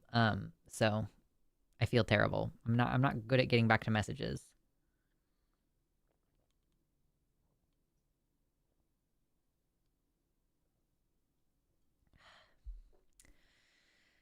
Hail hydrate. Hail hydrate, everybody. It was very relaxed, Jazz Dog. Yeah. Jazz Dog does have some chill stuff, at least of what I've listened to. I've not, like, familiarized myself with his entire discography or whatever. Mr. Baby. Are you a boy? I'm threatening to pick him up now, is what's happening.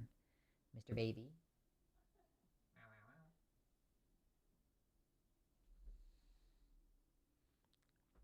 His poor skin is so sensitive. I was thinking about like I they put me on the cancellation list. Like I said, I mixed up the days that I was supposed to take him to the vet. I thought that I scheduled it for this week, but I just didn't clock that the date was like in a couple weeks.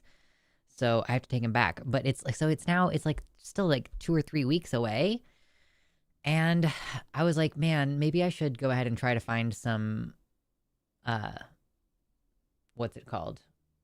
Some flea shampoo or something, like some flea treatment to get him just like taken care of. I do feel like it's so interesting. My 2 monitors are slightly different. And on this one, the brightness and contrast and everything look like pretty well balanced. But then over here, I look way, way brighter. So I'm curious if, hold on, which side is this? This side? It's this side. Oop, yeah, okay. Brought it down a little bit. That might be too much though. So maybe I'll need to adjust it in my software and not on the light itself. Okay, so we'll leave that the way it is for now. Figuring out new stuff.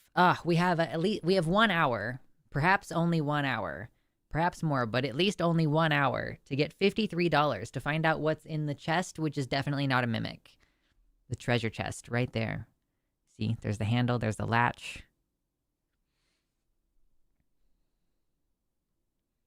One side of your halo is more polished than the other side. My halo? Are you telling me I'm a perfect angel? I'll accept that. I think I'm way too mentally ill and borderline personality disorder for that to fucking possibly be true, but I'll take it. I'll be your angle. There's just like tiny little things stuck to my pop filter. I don't even know what half of this is. Like, honestly, these seem like, are they just synthetic fibers from like my clothes? Horrible.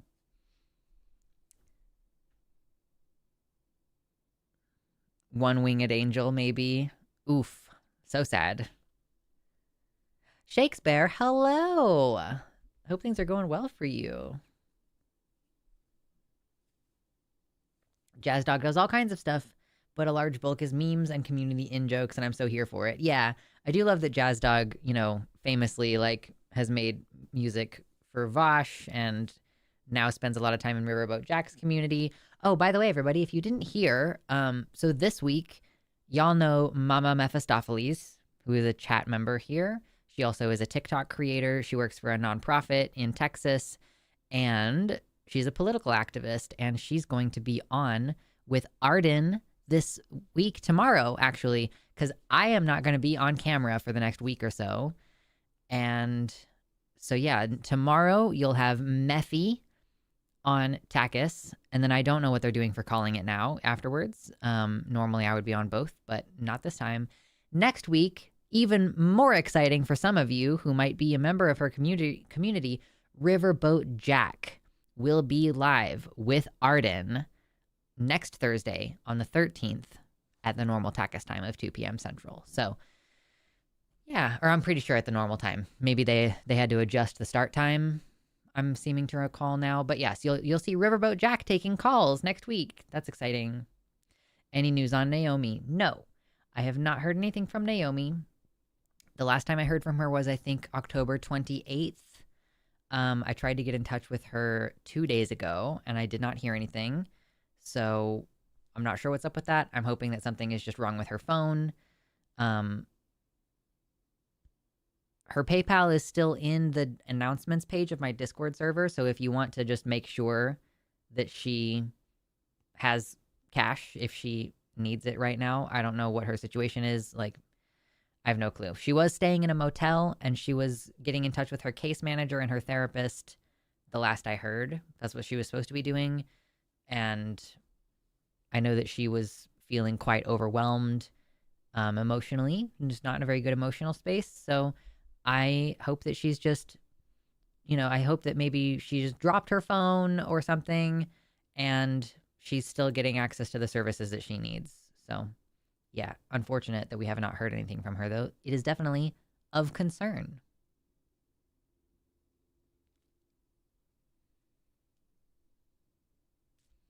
Jake Spare says, big news. Next week, I am moving into short-term transitional housing. Hell yes. Got a spot with living support. Yes. That is such good news.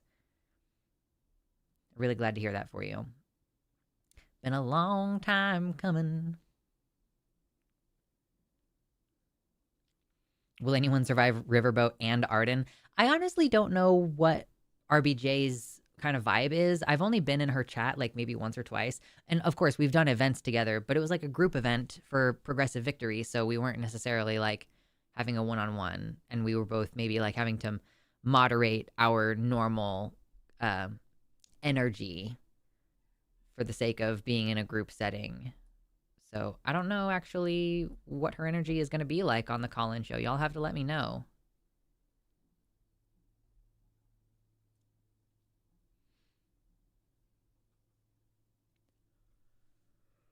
"12 months of homelessness while trans. I had it easier because I was able to live in a car, but damn, I am glad to have survived." Yes. And you survived a winter, but I'm glad that you don't have to do another winter in your car. That's terrible. Riverboat can be very high energy. Okay, cool. I'm glad. I hope it's fun. I hope y'all have a great time. And it's the first time we've asked Riverboat Jack to be on, so this might be the beginning of having her on more regularly. It's possible that we could be in the market for another host. I don't really know I don't really think we have any immediate plans to like permanently expand the Takis hosts, but there are times when there just aren't people available. Like, okay, gonna be completely real with you because we had this conversation before about like it can be difficult to bring on guests on Takis because sometimes that means we are not scheduling a host for whom that is part of their paycheck. Like they get paid to be there. Guests don't. It's like a mutually understood. When I was a guest at first as well, I was not being paid for it. So it's like an exposure thing at that level. So the reason why we have two guest spots this month is because I am not available, and neither is Ben, and neither is Josie.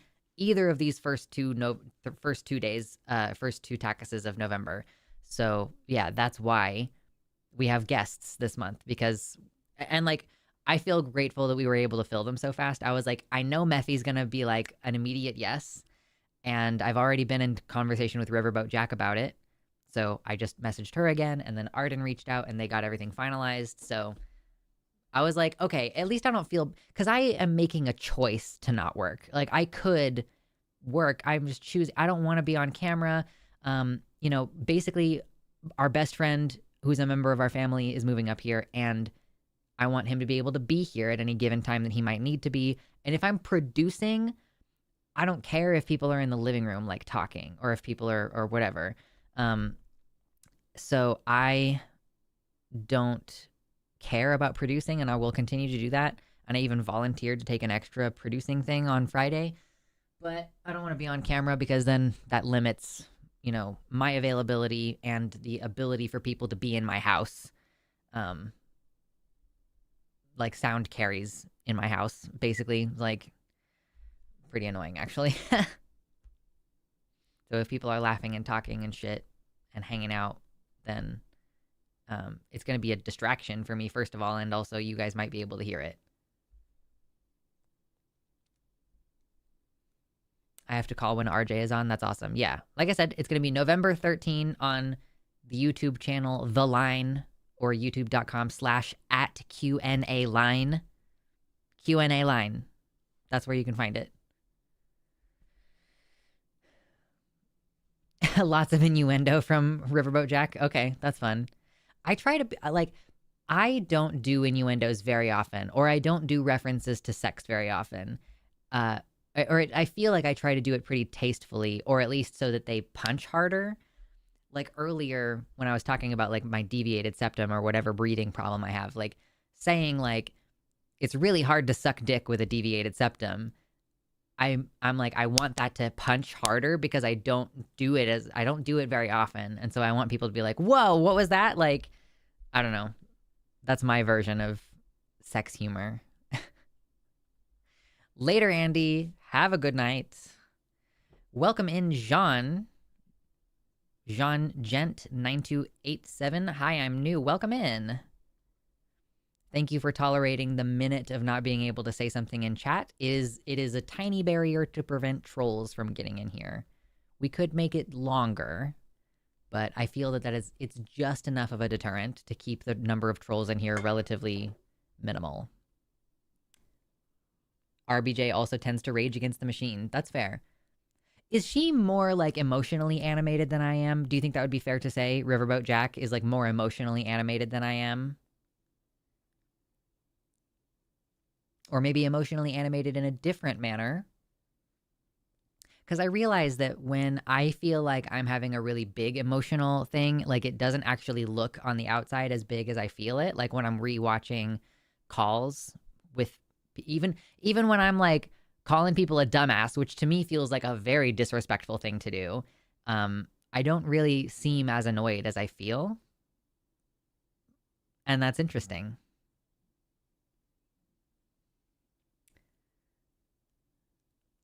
The election stream last night, she was so emotional. She gets pretty emotional. Okay. Now I got to look up some RBJ videos. Yeah. I see. This is the thing. Cross-pollination, cross-promotion. The only reason I haven't asked RBJ or anyone like her to do more collabs with me is that I don't have any ideas for like specific things. And I also don't really like having conversations on my stream. On my stream, I really like that I just get to talk, just talk for like 3 consecutive hours and respond to what I want to respond to in chat. Whereas like if I feel like there's another person, I have to moderate myself a little bit. Like I feel the need to like pull it back a little bit. And then you're also responding live to a person and you can't just like pause and be quiet for a minute and read chat. So I don't know. There are things I don't like about it.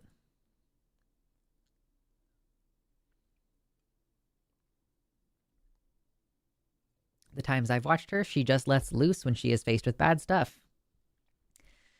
Maybe that's cathartic for some people, but also it sounds really tiring. It sounds really exhausting.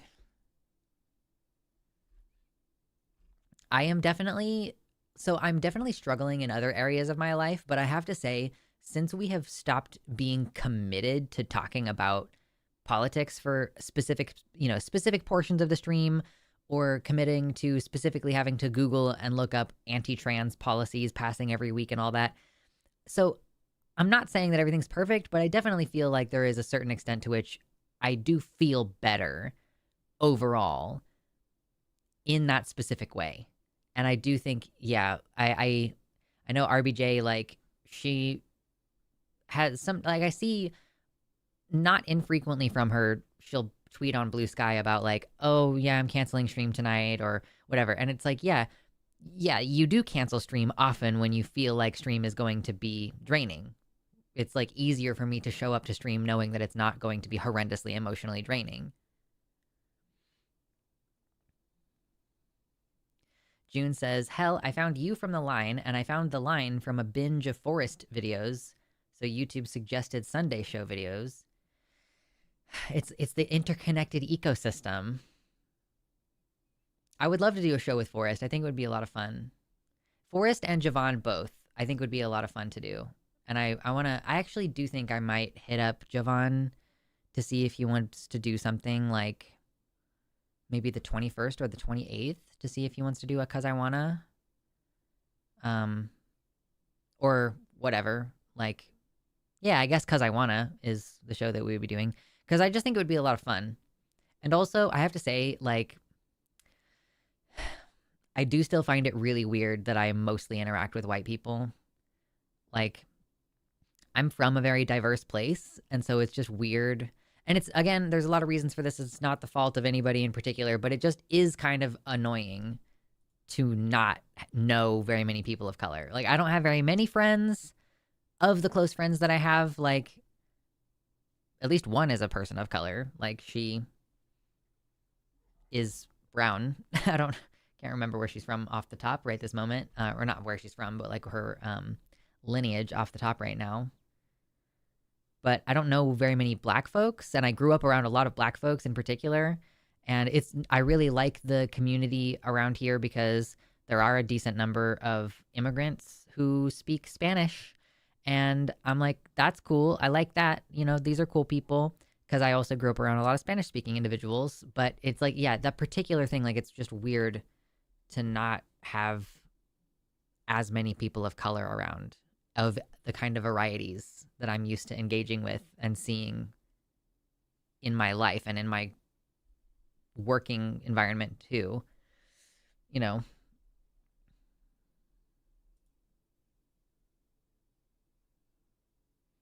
I hope RBJ is doing well. She does all-nighters and gets very passionate. I mean, that's her sleep schedule, right? I just think that that's her sleep schedule. If I pulled on all-nighters for stream specifically, I would be very upset because I don't have that kind of schedule every other day of the week. Like, my husband wakes up at like 6:30 to go to work, and that wakes me up, and then I get up at like 8. So, excuse me. It would be good to see you paired with a, quote, large personality, but who won't just talk over you. Yeah, that's a good point. Yeah, I've been, like, Matt, God bless him. And it's his show. Whenever I do a show with Matt, it's literally The Hang Up with Matt Dillahunty. That's his show. So I don't mind it that much. But it can be tough to be like, I was trying to go a certain direction with this conversation, and you just cut in. That's kind of annoying. And I try to be respectful of, like, Jimmy. You know, Jimmy will be taking someone down a particular line of questioning, and so I won't jump in because I can see that he's going somewhere. And then people in chat complain because I don't jump in, and I'm like, or they're like, oh God, will you just let Luxander talk? And I'm like, I'm literally letting him make his point. I could cut in, I could interrupt. I know that I could do that. I'm letting this play out, trying to be polite to my co-host who's driving toward a point. But yeah, I don't know, like, if I think Jovan would probably be a more fair host than Matt would. No shade on Matt, of course. I do tend to notice that you are very quiet with a lot of shows outside of Takis. I feel like I'm waiting for the right moment to pounce or something, or like the other person is making a lot of points, or the other person is just jumping in sooner, and I'm like content to let that happen. Yeah, a lot of different reasons. Also, if I'm doing a show right after Takis, like I do with Calling It Now, I've already been talking for 3 hours. You know, I'm going to let my voice rest. I'm going to let Jimmy do his thing while I sit there and look pretty and get paid for it.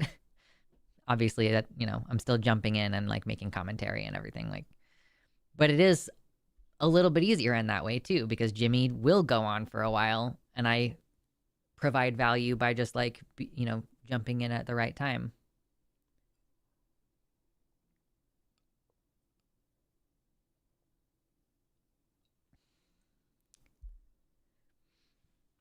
Watching Riverboat Jack is a good time in Australia, but it's crazy hours in Minneapolis. Yeah, I remember what time it is in Australia because of something a friend of ours said once when he was doing a long distance relationship with someone in Australia. He was like, oh, it's easy to remember. It's just 7 hours ago tomorrow. And so that's what I remember. It might be a little bit different now that I'm on the West Coast, but like generally I'm just thinking, oh, it's just like, yeah, like earlier in the day, but tomorrow. We got there.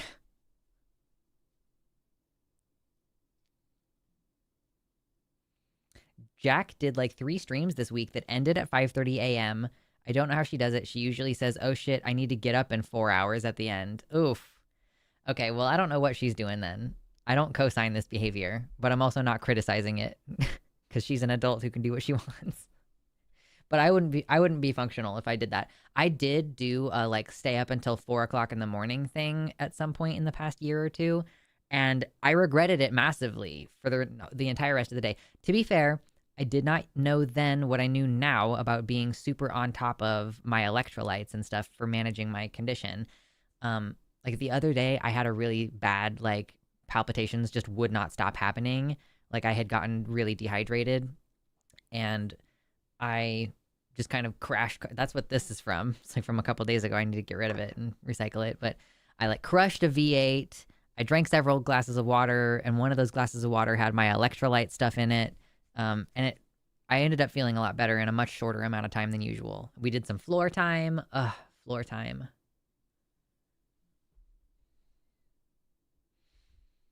Being on the West Coast, you're basically the last to get to experience a particular day.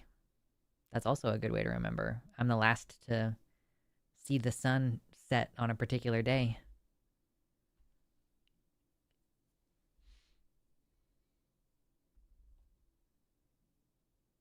I need to be up in 4 hours is college shit. Literally, I'm in my 30s. I cannot do that. Or like, I would have to be super prepared. I would have to be like, I have hella electrolytes and maybe take a nap the same day and the next day. Staying up till the next day should only work when you're in your early 20s or younger. Yeah, I don't know how old Riverboat Jack is, so I don't know. She seems like she's probably at least a few years younger than me, but that's just a guess. I don't actually know. Hawaii. Shh. I did think of Hawaii as I was saying it, and then I was like, just not gonna say it. Also, isn't Alaska further west than this part of the coast? So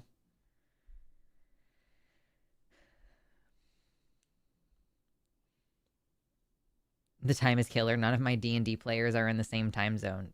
Yeah, that's rough.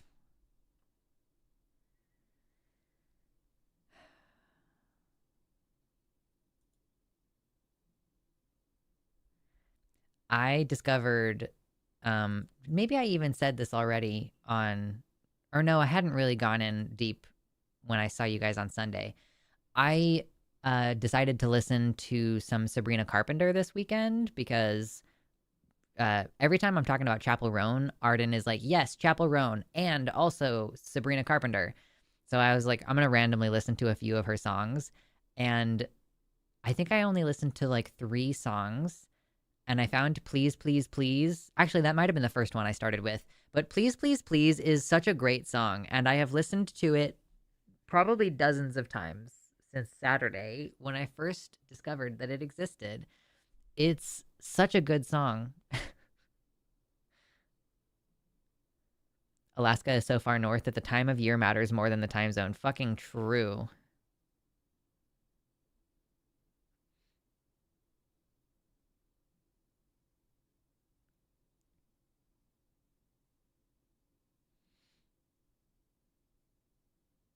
Alaska's kind of weird. I mean, I'm not arguing with you. I agree that Alaska's kind of weird.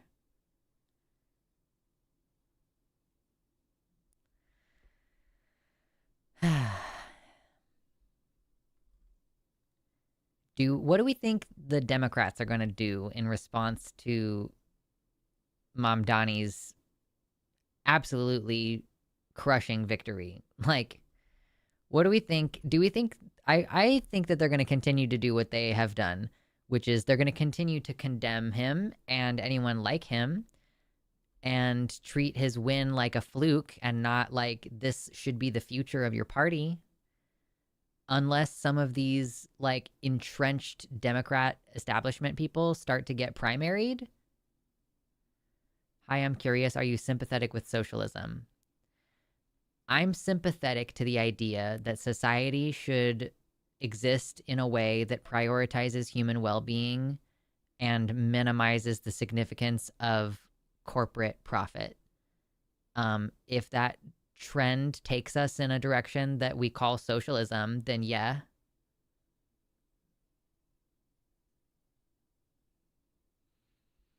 Like people always mean different things. And I feel like in this political climate with like we're about to have another red scare, I feel like it is good to be like more careful and clear, I guess. It won't help me if the boots come and they're knocking on my door. Like I own a copy of the Communist Manifesto. It's not looking good for me. But I haven't read it actually. That's funny. I just got it because I was like, look at this cute little tiny Communist Manifesto. It's like, honestly, look at how cute it is.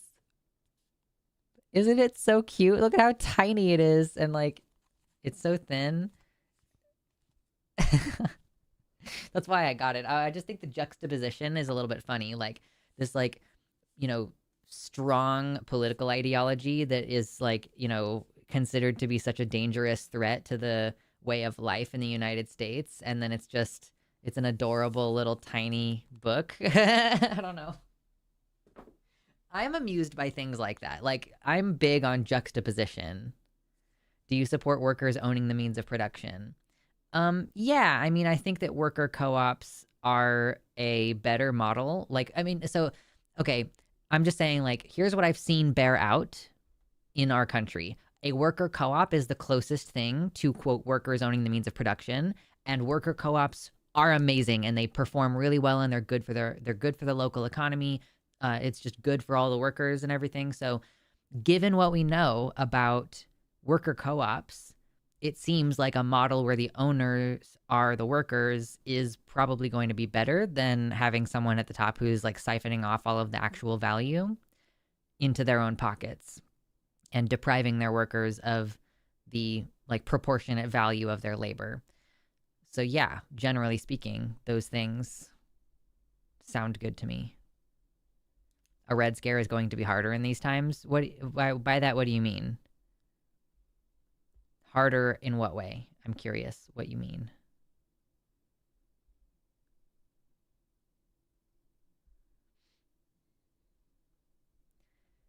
I think the Dems are going to try and hinder him getting stuff done. Yeah, I was going to say, like, I do think it's possible that Zoran will end up in a situation where they, like, maybe he will not get very much done because of obstruction, maybe at the state level. I don't know. And then they can point and say, haha, see, socialism doesn't work. He didn't get anything done. It's like, okay, yeah, you obstructed everything. It's exactly like what happened in Oregon with the decriminalization of drugs. It's like we had decriminalization of drugs, but we didn't also do the other part of the law, which was providing safe places for people to use and to detox and all these things. Like harm reduction stuff. So none of that stuff that was supposed to happen happened.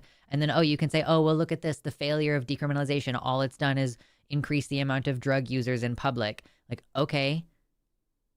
Well, sure. You didn't do half the shit that you were supposed to do. You didn't do all of the stuff that was like, let's involve harm reduction. Let's get more social workers involved. None of that.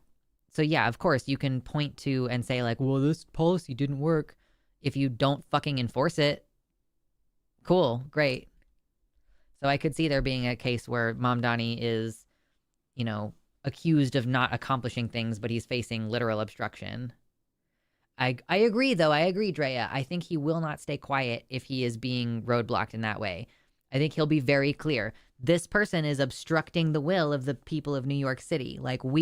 Especially if there's opposition at the state level or something, if the governor is getting in the way. I don't know much about the governor of New York. I hope that they'll be able to work together. I hope they will.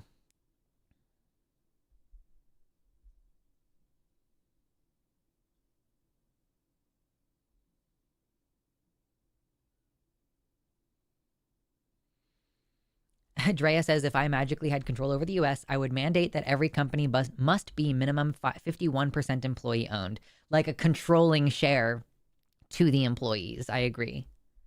Mamdani not afraid to call out a bitch. That's so true. Oh, I love him. I am interested to see what the future will be like for the people. Obviously the Dems, yes, and their tendency to throw progressives under the bus. Faulty branches saying probably they're going to keep doing what they do to get money while hopefully being replaced by less centrist and liberal up and coming folks.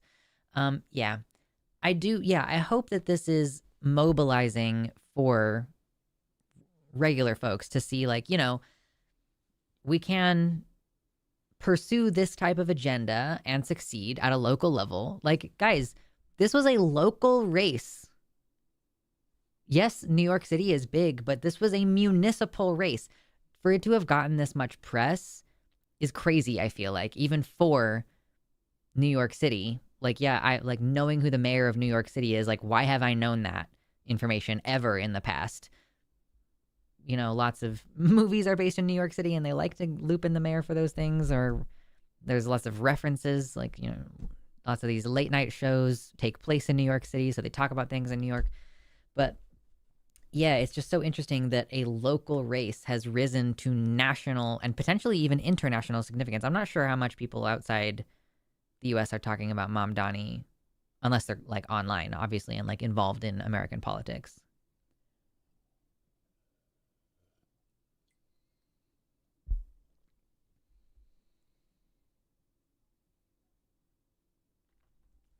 Gayfesh points out, watching a Majority Report video, Sam Cedar noted that Mamdani's victory speech paraphrased a Mario Cuomo speech without crediting him directly, because he's such an Andrew Cuomo hater. He'll be like, I will dunk on you with your dad in a way that most people won't even know. Okay, yeah, so from the Australian in chat, 100% the mayoral race in New York City has been getting international attention. Wow. Miro Nono says the governor of New York is a void of charisma and a vacuum of courage. Interesting. The first news articles I saw about Mamdani winning were actually from BBC. I guess, yeah, they would be publishing their morning articles around the time that the results would be coming in. Or maybe the time zone is a little bit different. When did they call the race? When did they call the mayoral race? I like that he brought up trans rights. Yo, yeah, he posted an entire video about Sylvia Rivera and Pride and Stonewall and stuff. So, yeah, that did give me a little cry when the video came out, and also it gave me a little cry watching people talk today and last night about how, like, Mamdani's win is not, like, in spite of his support for trans people. Like, that's probably part of it, is like people in, New York City especially, literally the fucking place where Stonewall happened, they have a huge investment in their LGBTQ community, and like they want that, there's whole parts of New York City that are like gay areas, and there's like popular gay bars and shit. So it makes sense that supporting trans people for Mamdani is him representing New Yorkers. So, like, that is representing New Yorkers. It's representing New York's history. And it seems like anti-trans hate is a losing issue, or at least it feels like it. I wonder, it seems like they're kind of starting to, like, pull back on it. I'm not entirely sure.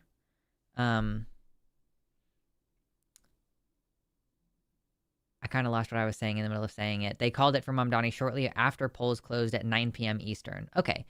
So, yeah. Articles in the BBC going up in the morning. Oh, yeah. So, it remains to be seen, but it kind of seems like the anti-trans bullshit from the right is dying down a little bit, or like it's, Riley Gaines keeps trying to swing, and then AOC is like, maybe if you put half this much energy into swimming, you wouldn't have gotten 5th place. Like, ow. Need some ice for that burn. Yeah.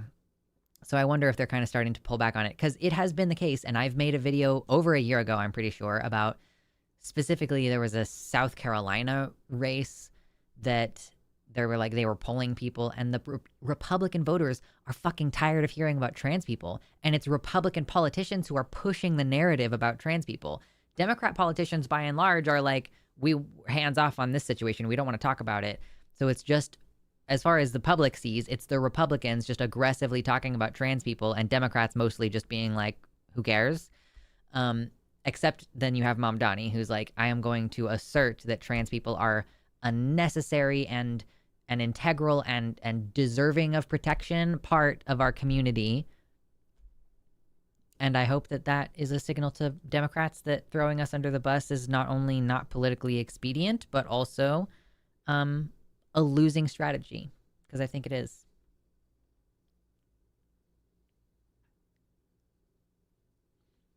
Oh, I heard that, Shakespeare, that the song "It's Okay to Cry" by Sophie. I had never heard Sophie's music before she passed away, and then after she passed, I didn't like make a point to reach out and seek her music, so I haven't actually heard any of it, except that it was in the background of that video. John Doe 1993, fantastic username, love that for you, says, did you know that a lot of trans people are against the idea by some leftists of gender abolition because it would harm their ability to express their gender identity? Yeah, I mean, I don't personally describe myself as a gender abolitionist. I describe myself as a gender anarchist. Most of the time, actually, when I hear the term gender abolition, it is in the context of TERFs or gender critical people who are like, I don't think gender exists. Only sex exists. And gender is a word that is just another way of saying sex, because a woman is a female. And so gender and sex are always the same thing. Or gender just straight up doesn't exist. So mostly when I see that context, I'm like, I want to distance myself from the term gender abolition.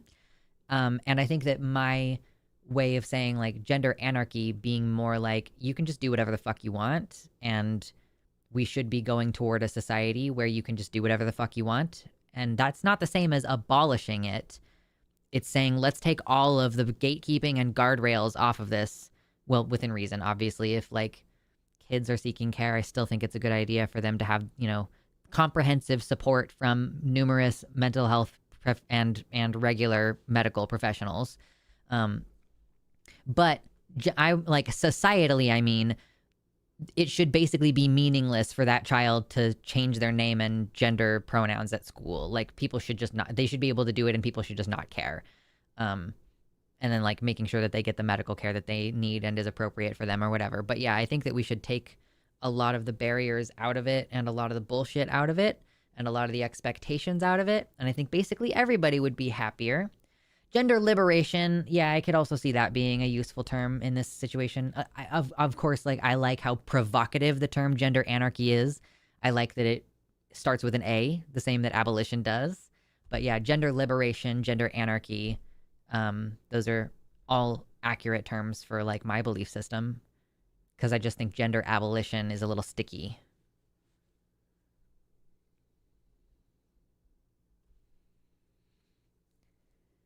Yeah, some people do use the term gender abolition to say get rid of the social norms and then people can do whatever. But then there are also the people who are like, let's abolish the idea of gender, period, and everybody has to adhere to the social norms assigned to their sex, whatever bullshit. So yeah, just for clarity of language purposes, gender liberation or gender anarchy are more accurate.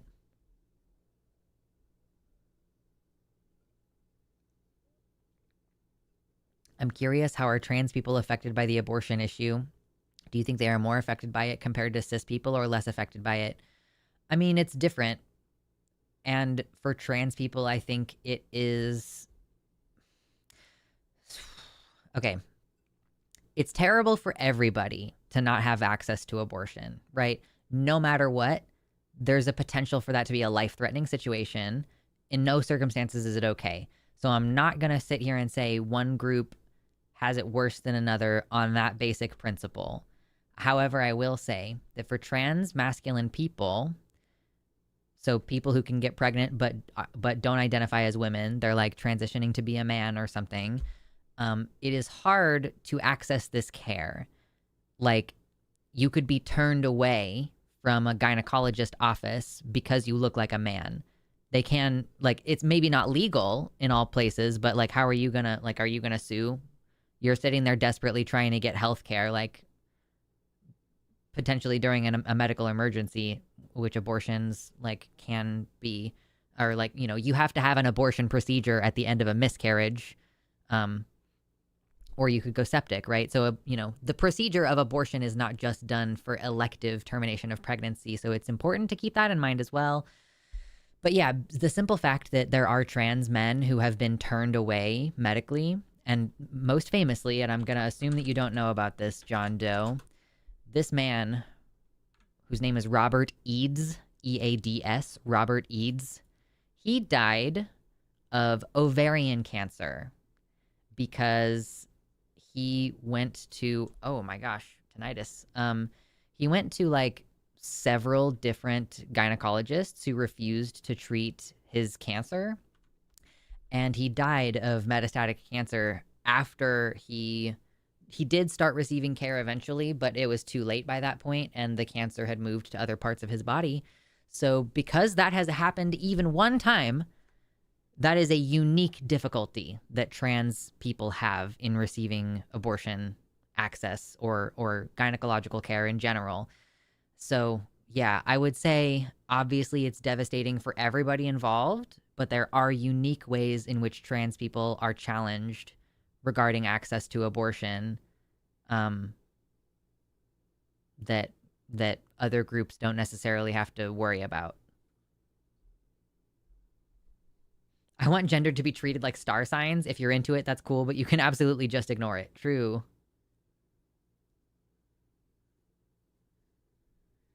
The term libertarian and anarchist used to mean the same thing when anarchists were made illegal before right-wingers stole the term libertarian for their ANCAP bullshit. Oh my gosh, that's so funny. Liberation and anarchism are closer ideas than most realize.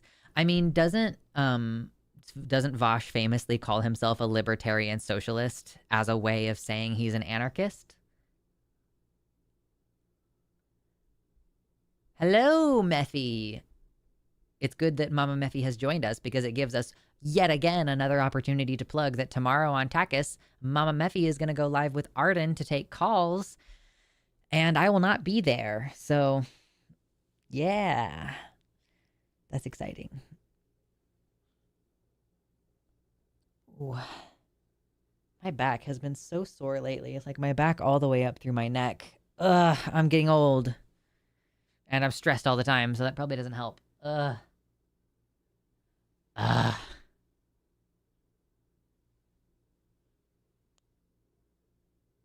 My neck is so snap, crackle, pop. Ow.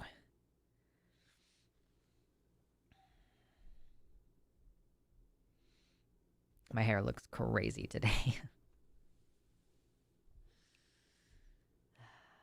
I was hoping you might be producing. No, Arden pretty much always produces Takis. There so far has never been a single situation in which I have produced Takis. That's all her.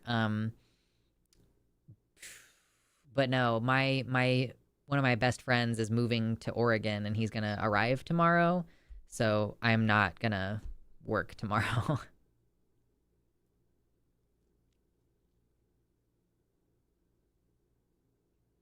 It's insane that you can deny anyone health treatment based on gender identity. I mean, it's nebulous as to whether it's legal. Like, it may or may not be legal to do in a given place because it's different state by state. But, being denied care like that, even if it is illegal, it is a time-sensitive thing. You need to start treatment soon. So, regardless of whether it's legal, people can keep you in limbo long enough for you to... And that's another thing with abortion. Like, you don't necessarily have to be...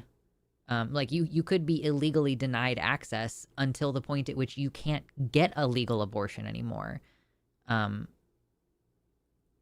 yeah, it's like, again, the same kind of time-sensitive thing. And so trans men are more likely to be straight-up refused service for that, unless the situation is nobody has access to it. But if it's a situation where people are supposed to have access to abortion, sometimes trans men are still denied access to that kind of care. I don't personally know of any situations where a trans man has been outright denied an abortion for this reason, but we know that there are things like this that occur where trans men are denied gynecological services. So we can extrapolate that there's a non-zero number of trans men who have had a lack of services or a delay in services because of their gender identity related to abortion care. Last thing about gender abolition, could someone argue that gender abolition can help non-binary people? Because I heard that non-binary people don't identify as either gender. Well, but I don't want to take away other people's genders, like that's, that's the thing is like, I might not understand it, but other people like their binary genders. And so I wouldn't advocate that they should stop existing per se. I just think that it should be like that the barriers should be down, that people should be able to identify and behave however they want with no suspicion or societal disruption. Like, I think that they should have equal access legally in society, and society should be chill about it, and those are kind of two different things. But I don't want to take away people's binary genders that they like. Like, yeah, you can have that. That's why I'm a gender anarchist or a gender liberationist. Like, do whatever the fuck you want. Shrimps together strong. Or did you know, Cliff, that I was watching Dawn of the Planet of the Apes last night? I did watch that, and I was talking about it earlier. I don't know if you were here.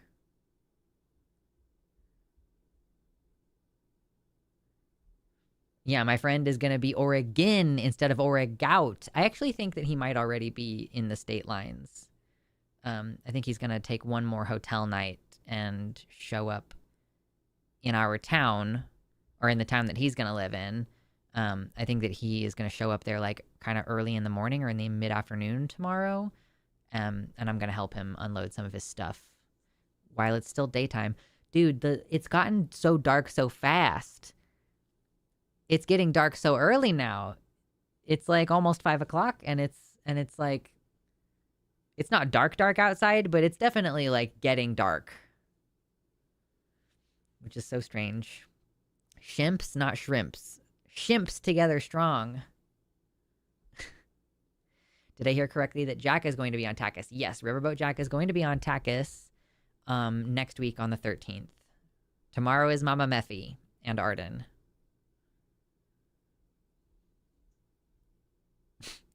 I support a fair justice system. This may be controversial, but I think criminal court cases should be handled by AI instead of human judges and human juries, because AI can't be biased. Boy, you know that the AI is built by people and maintained by people. Like, simply what data they choose to train the AI on creates a bias. AI definitely has bias. It definitely does.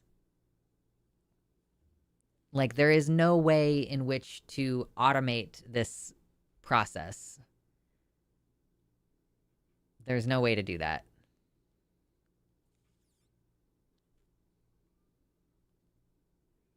This year is going by fast. Yeah. The clouds are dark and gray. Also daylight savings. Yeah, daylight savings happened. It's nice and dark outside. I'm actually like... It's every day. It's like a little bit rainy. Enough raininess that it's almost like it's foggy, or even it is super foggy in the mornings. And it's like dark and rainy, and like part of the day the sun will come out a little bit, but it doesn't stay out. And it's a little bit cold, but not really cold. I'm in heaven right now. If AI had a mind of its own in the future, it might be a different story. You should fucking pray that AI in the future never has a mind of its own. Pray. I'm an atheist, and you should fucking pray.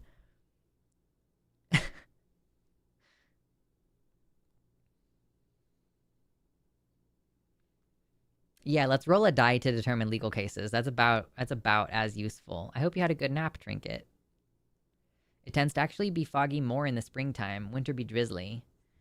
It's been hella foggy some days, especially, like I said, especially in the mornings. Maybe that's just my part of the valley.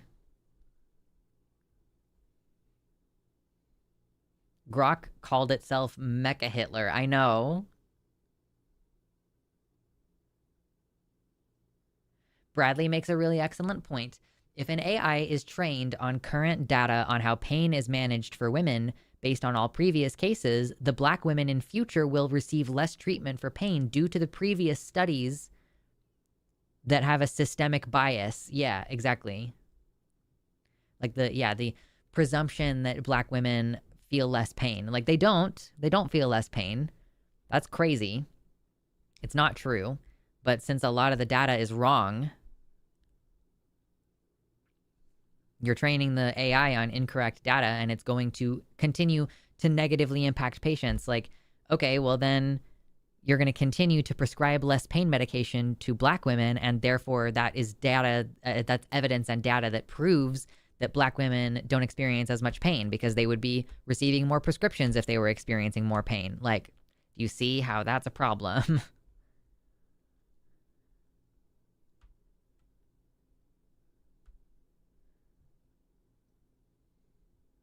Earlier reasoning models thought that all rulers and coins had cancer because they were used in pictures of cancer for scale purposes. Damn, that's funny. That's funny.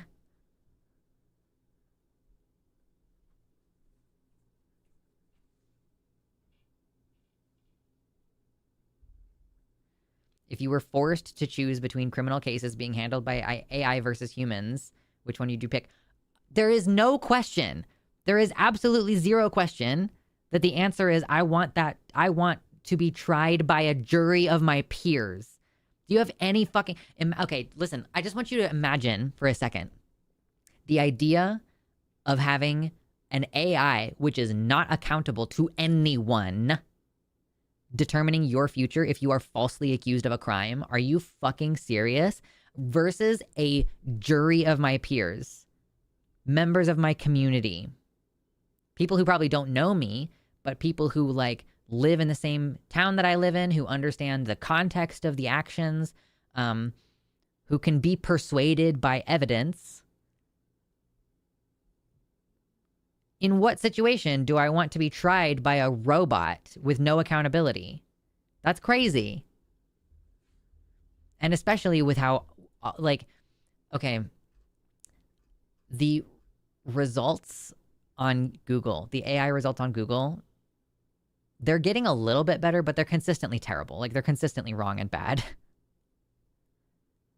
I didn't know people hated AI that much. Okay, so here's the thing. In this situation, I'm not saying that I hate AI. When I'm saying, oh my God, I don't want to be judged by a fucking AI that's going to determine the next 30 years of my life, potentially, that's not hate.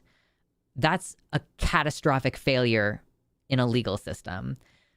I hate AI in the situations where artists are being stolen from, and to a certain extent, even LLMs are trained on content that they weren't necessarily told that they're allowed to train on. So, yeah, but like AI is good for things like early detection of breast cancer. Yeah, like that's great. I love AI when it can have good health outcomes.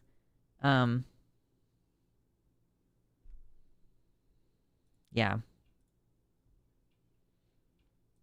If AI didn't... Okay, so I actually still don't quite understand. I've read a couple of different things.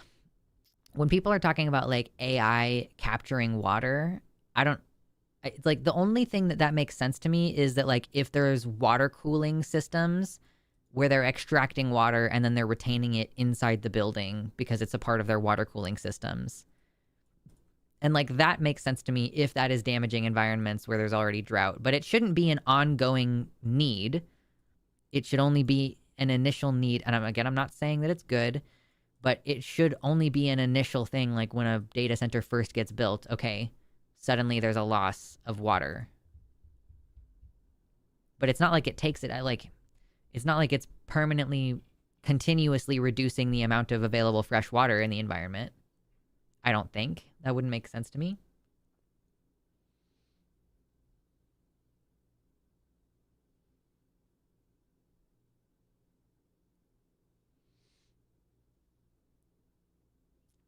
Humans can be racist, but an AI, if it's not being manipulated by humans, can't be racist. Okay, Vlad. Okay, Mama said it best. I'm just going to read what Mama said.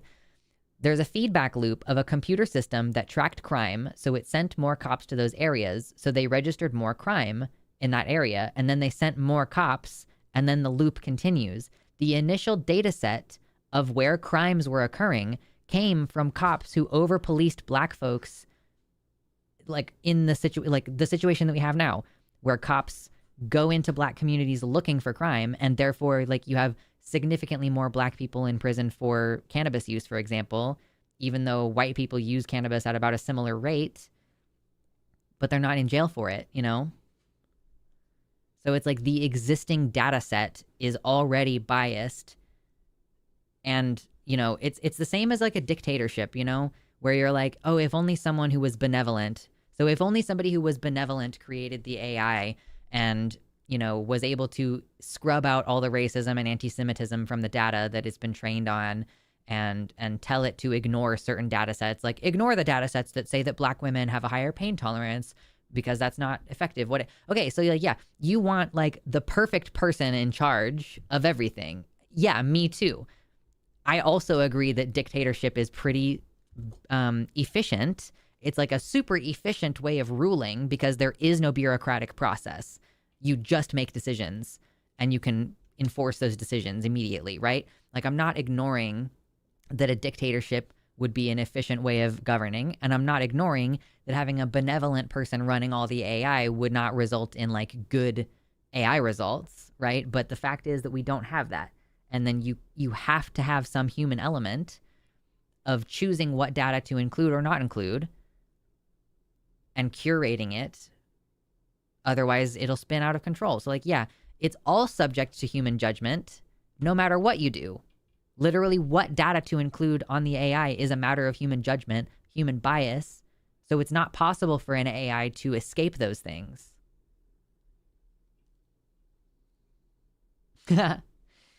AI made my friend unemployed. It was his job to chug thousands of gallons of water at a data center. True.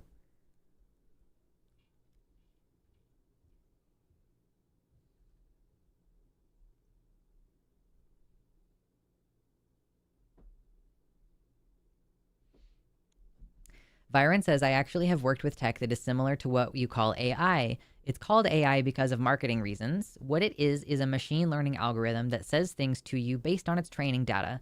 If you do not see how this can become a problem, then you do lack the imagination to comment on these topics. Yeah, we've already seen like that there are cases where it seems as though using AI has caused people to commit suicide or go into psychosis and things. Like, yeah.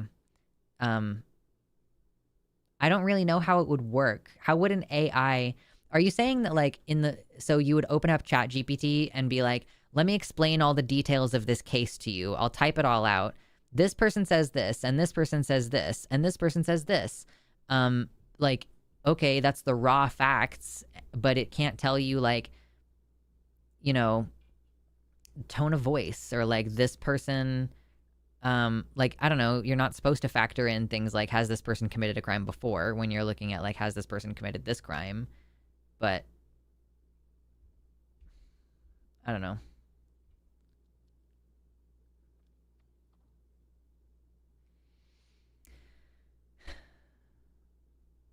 Was there a case in Memphis, Tennessee where an AI plant was pumping toxic smog into the air? I mean, I wouldn't be surprised. I don't know for sure if you know, I haven't heard of that in particular, but it would not surprise me. Let's not forget that AI is mainly just a content machine for a small minority to make more money as fast as possible. Look at how they're specifically going for the arts. It sucks that most normies don't care because music and art is just background noise to the movie of their life. Yeah. I do think it's interesting seeing people talk about how AI generated images seem like the aesthetic of fascism. So of course it's super gross seeing people quote tweet fucking some AI generated images into my fucking Blue Sky timeline.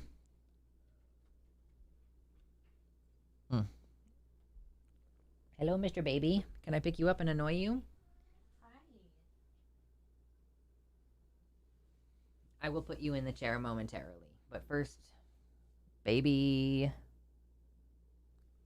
Oh, look at you. You're a good boy. He's so uncomfortable. I know the fleas are so uncomfortable.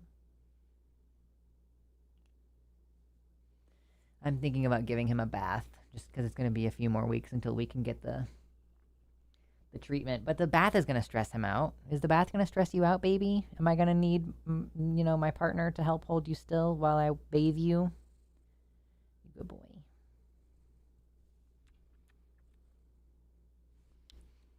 Did you get mad at me for taking you to the vet when you didn't even need to go? And then you hid in my bedroom for several hours by yourself? Hi, baby.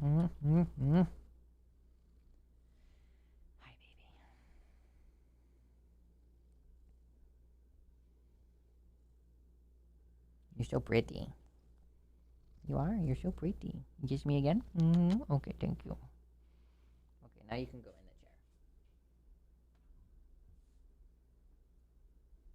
He's a good boy. If we could open the chest over there, and then I could move it, and then I could put him over there, but I can't move the chest until we open it. So sad. And I don't think we're going to get there, because I don't think I'm going to go all the way to 6 today.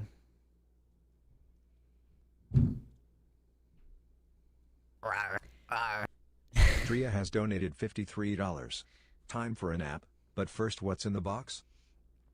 Thank you very much, Drea. I appreciate it. Right on time. Right in time. Right in time, as a matter of fact.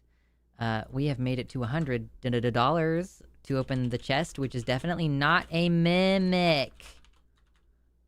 Just want to re-emphasize that. Just want to emphasize that. Not a mimic. Okay. Yeah, impeccable timing. Okay, what's in the chest? It's definitely not a mimic.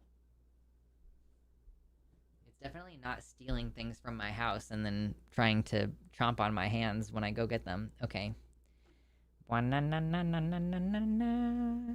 You said all that after I hit the donate? Oh, okay, fun. Okay, what's in here? What do we got? What do we got this time? We have... Okay, I don't understand. Okay, we're gonna not eat me. We're gonna not eat me. Okay. There you go. I'm gonna let that air out. Okay, so what I have here is a note card that says I love you in pink highlighter with hearts on it, and a sticker of what seems to be, it's a water bottle winking at a cup of water that is sad.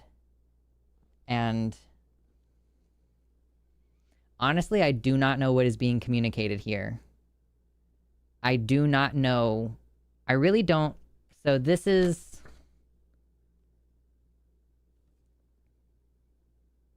I don't really know what I'm supposed to absorb from this, but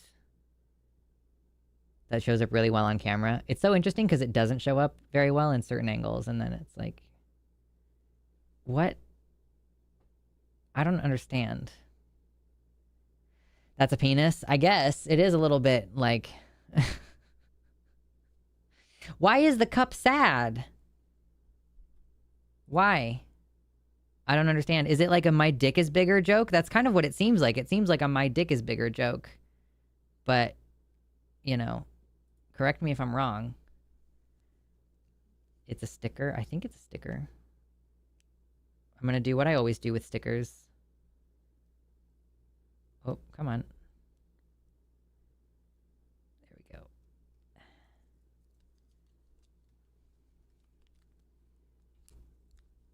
The water bottle is a top, and it's saying, I'm going to fill you up. But I don't know why the cup is sad. The cup, yeah, the cup is the balls. Yeah, you see what I've done here?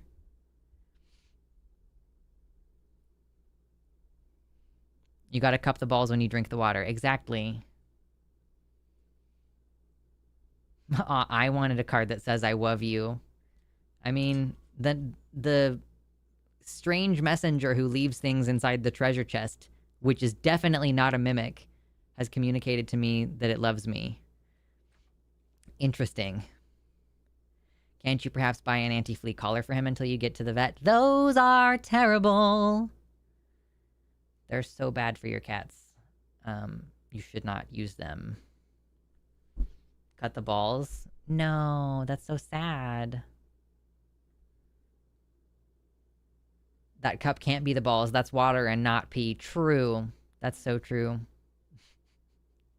Rage bait sticker. Yeah, what the fuck does it mean? I don't understand. But I have functionally just ended stream with a dick and balls sticker on my head. So I feel like that's not too bad. I have enough energy to stick around for another few minutes. I'm not necessarily going to call it right this second, but we are entering the end game.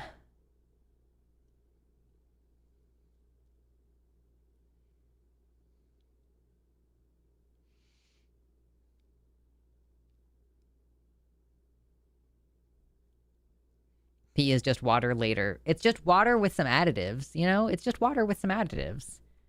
Pee is fine. It's just water with a little extra. All right, Drea, have a good nap. Good night. Goodbye. Yeah, today's been a pretty good day, I suppose. I haven't been in the best mood all day. But you know, we got some things done and had a good little hangout, a good little show. Oh, I just want to share right at the end here. As if you're following my makeup saga, my learning how to use makeup saga, where the fuck is it? Okay, so I bought one of these liquid eyeliner pencil things. This has like a brush tip. This is like a literal, like a paintbrush kind of tip, right? But it gets dry really easily, and the stuff doesn't necessarily flow out of it the way you want to. So I was like, I don't really like this. Probably not what for me. And then I got one of these. This is like a pot that you get the eyeliner out of the pot, and then it's like on a little thing. This is not a brush, however. This is a hard piece of plastic. That's just a hard, pointy piece of plastic, babe, that you're putting right all up in your eyeball area. So that was a fascinating thing to discover. It's tricky to use too, but you know. Yes, everyone think Drea. W's for Drea. Yeah, it's just water with a sepia filter. No worries. This sticker is one of the esoteric gendered bathroom signs you see at new restaurants that want to be all quirky. True.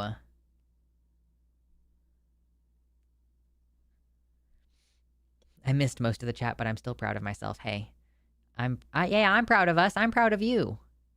You're wonderful. Yeah, this is for stabbing your eyeballs.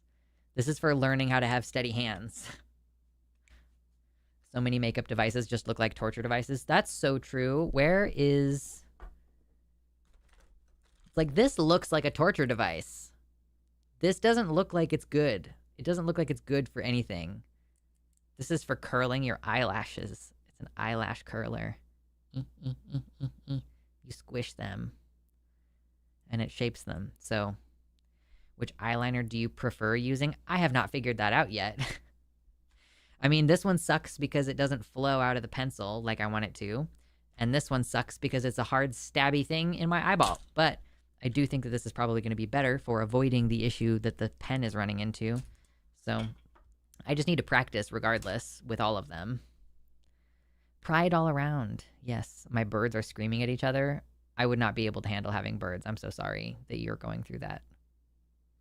Eyelash curlers are torture devices. Yeah.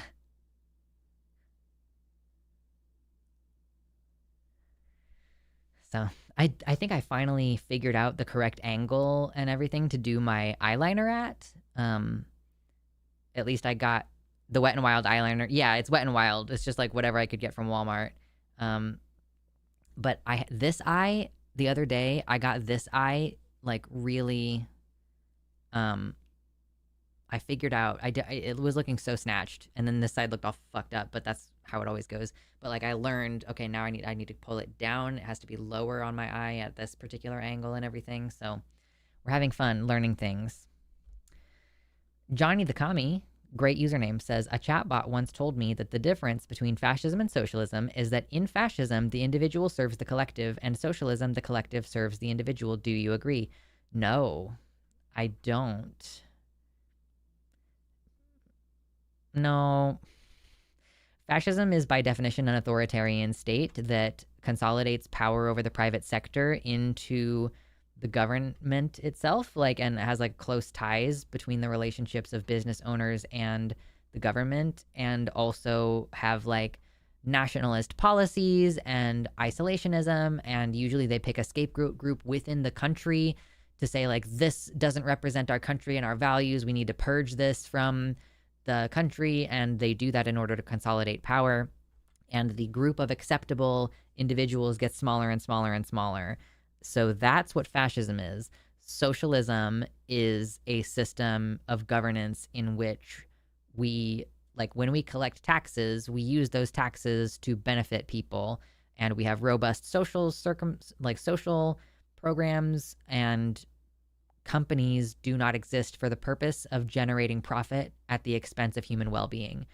If companies exist, they exist to provide a service of some kind that betters people's lives. And we don't aggressively pursue economic growth at the expense of all other parts of life. That's the difference between fascism and socialism. Thank you for coming to my TED Talk. Wow, putting socialism in the title has really increased the number of random people coming in here asking me my political opinions. Specifically, socialism is worker controls the means of production. Yeah, so companies exist as private entities, but they exist under the control of the workers.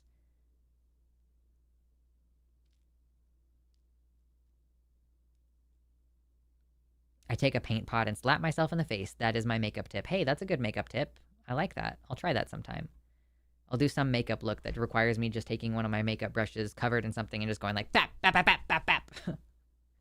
Do I have a brush right now on my desk? This is not the right shape of brush that I would use to do that, but bap, bap, bap, bap, bap, bap. Socialism is when government does stuff. Yeah, exactly. Socialism is when government does stuff. Government do stuff, that's socialism.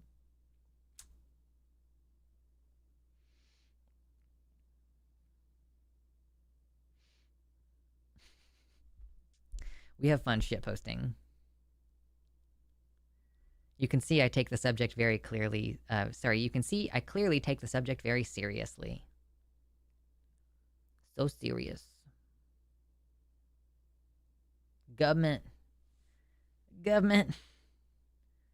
I hope I don't owe thousands of dollars in taxes next year. I'm thinking about trying to make at least one quarterly payment for my taxes to try to owe less than that later. I also talked to a CPA, but I don't know if I want to actually proceed with a relationship with that CPA. But we'll see. Capitalism is when my sink water catches fire. No shit. My makeup tip is try looking like a clown. It makes your mess ups less problematic. True.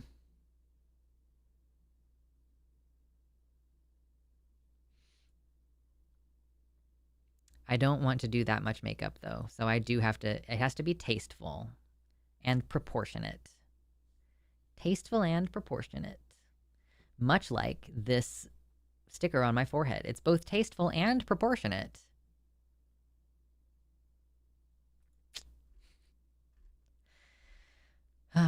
Well, everybody, I guess I'm sleepy now, and I've run out of things to talk about, so I'll have some adventures between now and the next time I see you. So I'll have more to talk about. And yeah, I think everything's going to be great. It's going to be a good rest of the week. And you all better behave yourselves, or I'll kick your butts and haunt your dreams, but in a bad way. I'm going to be Freddy Krueger up in that bitch. Okay, goodbye.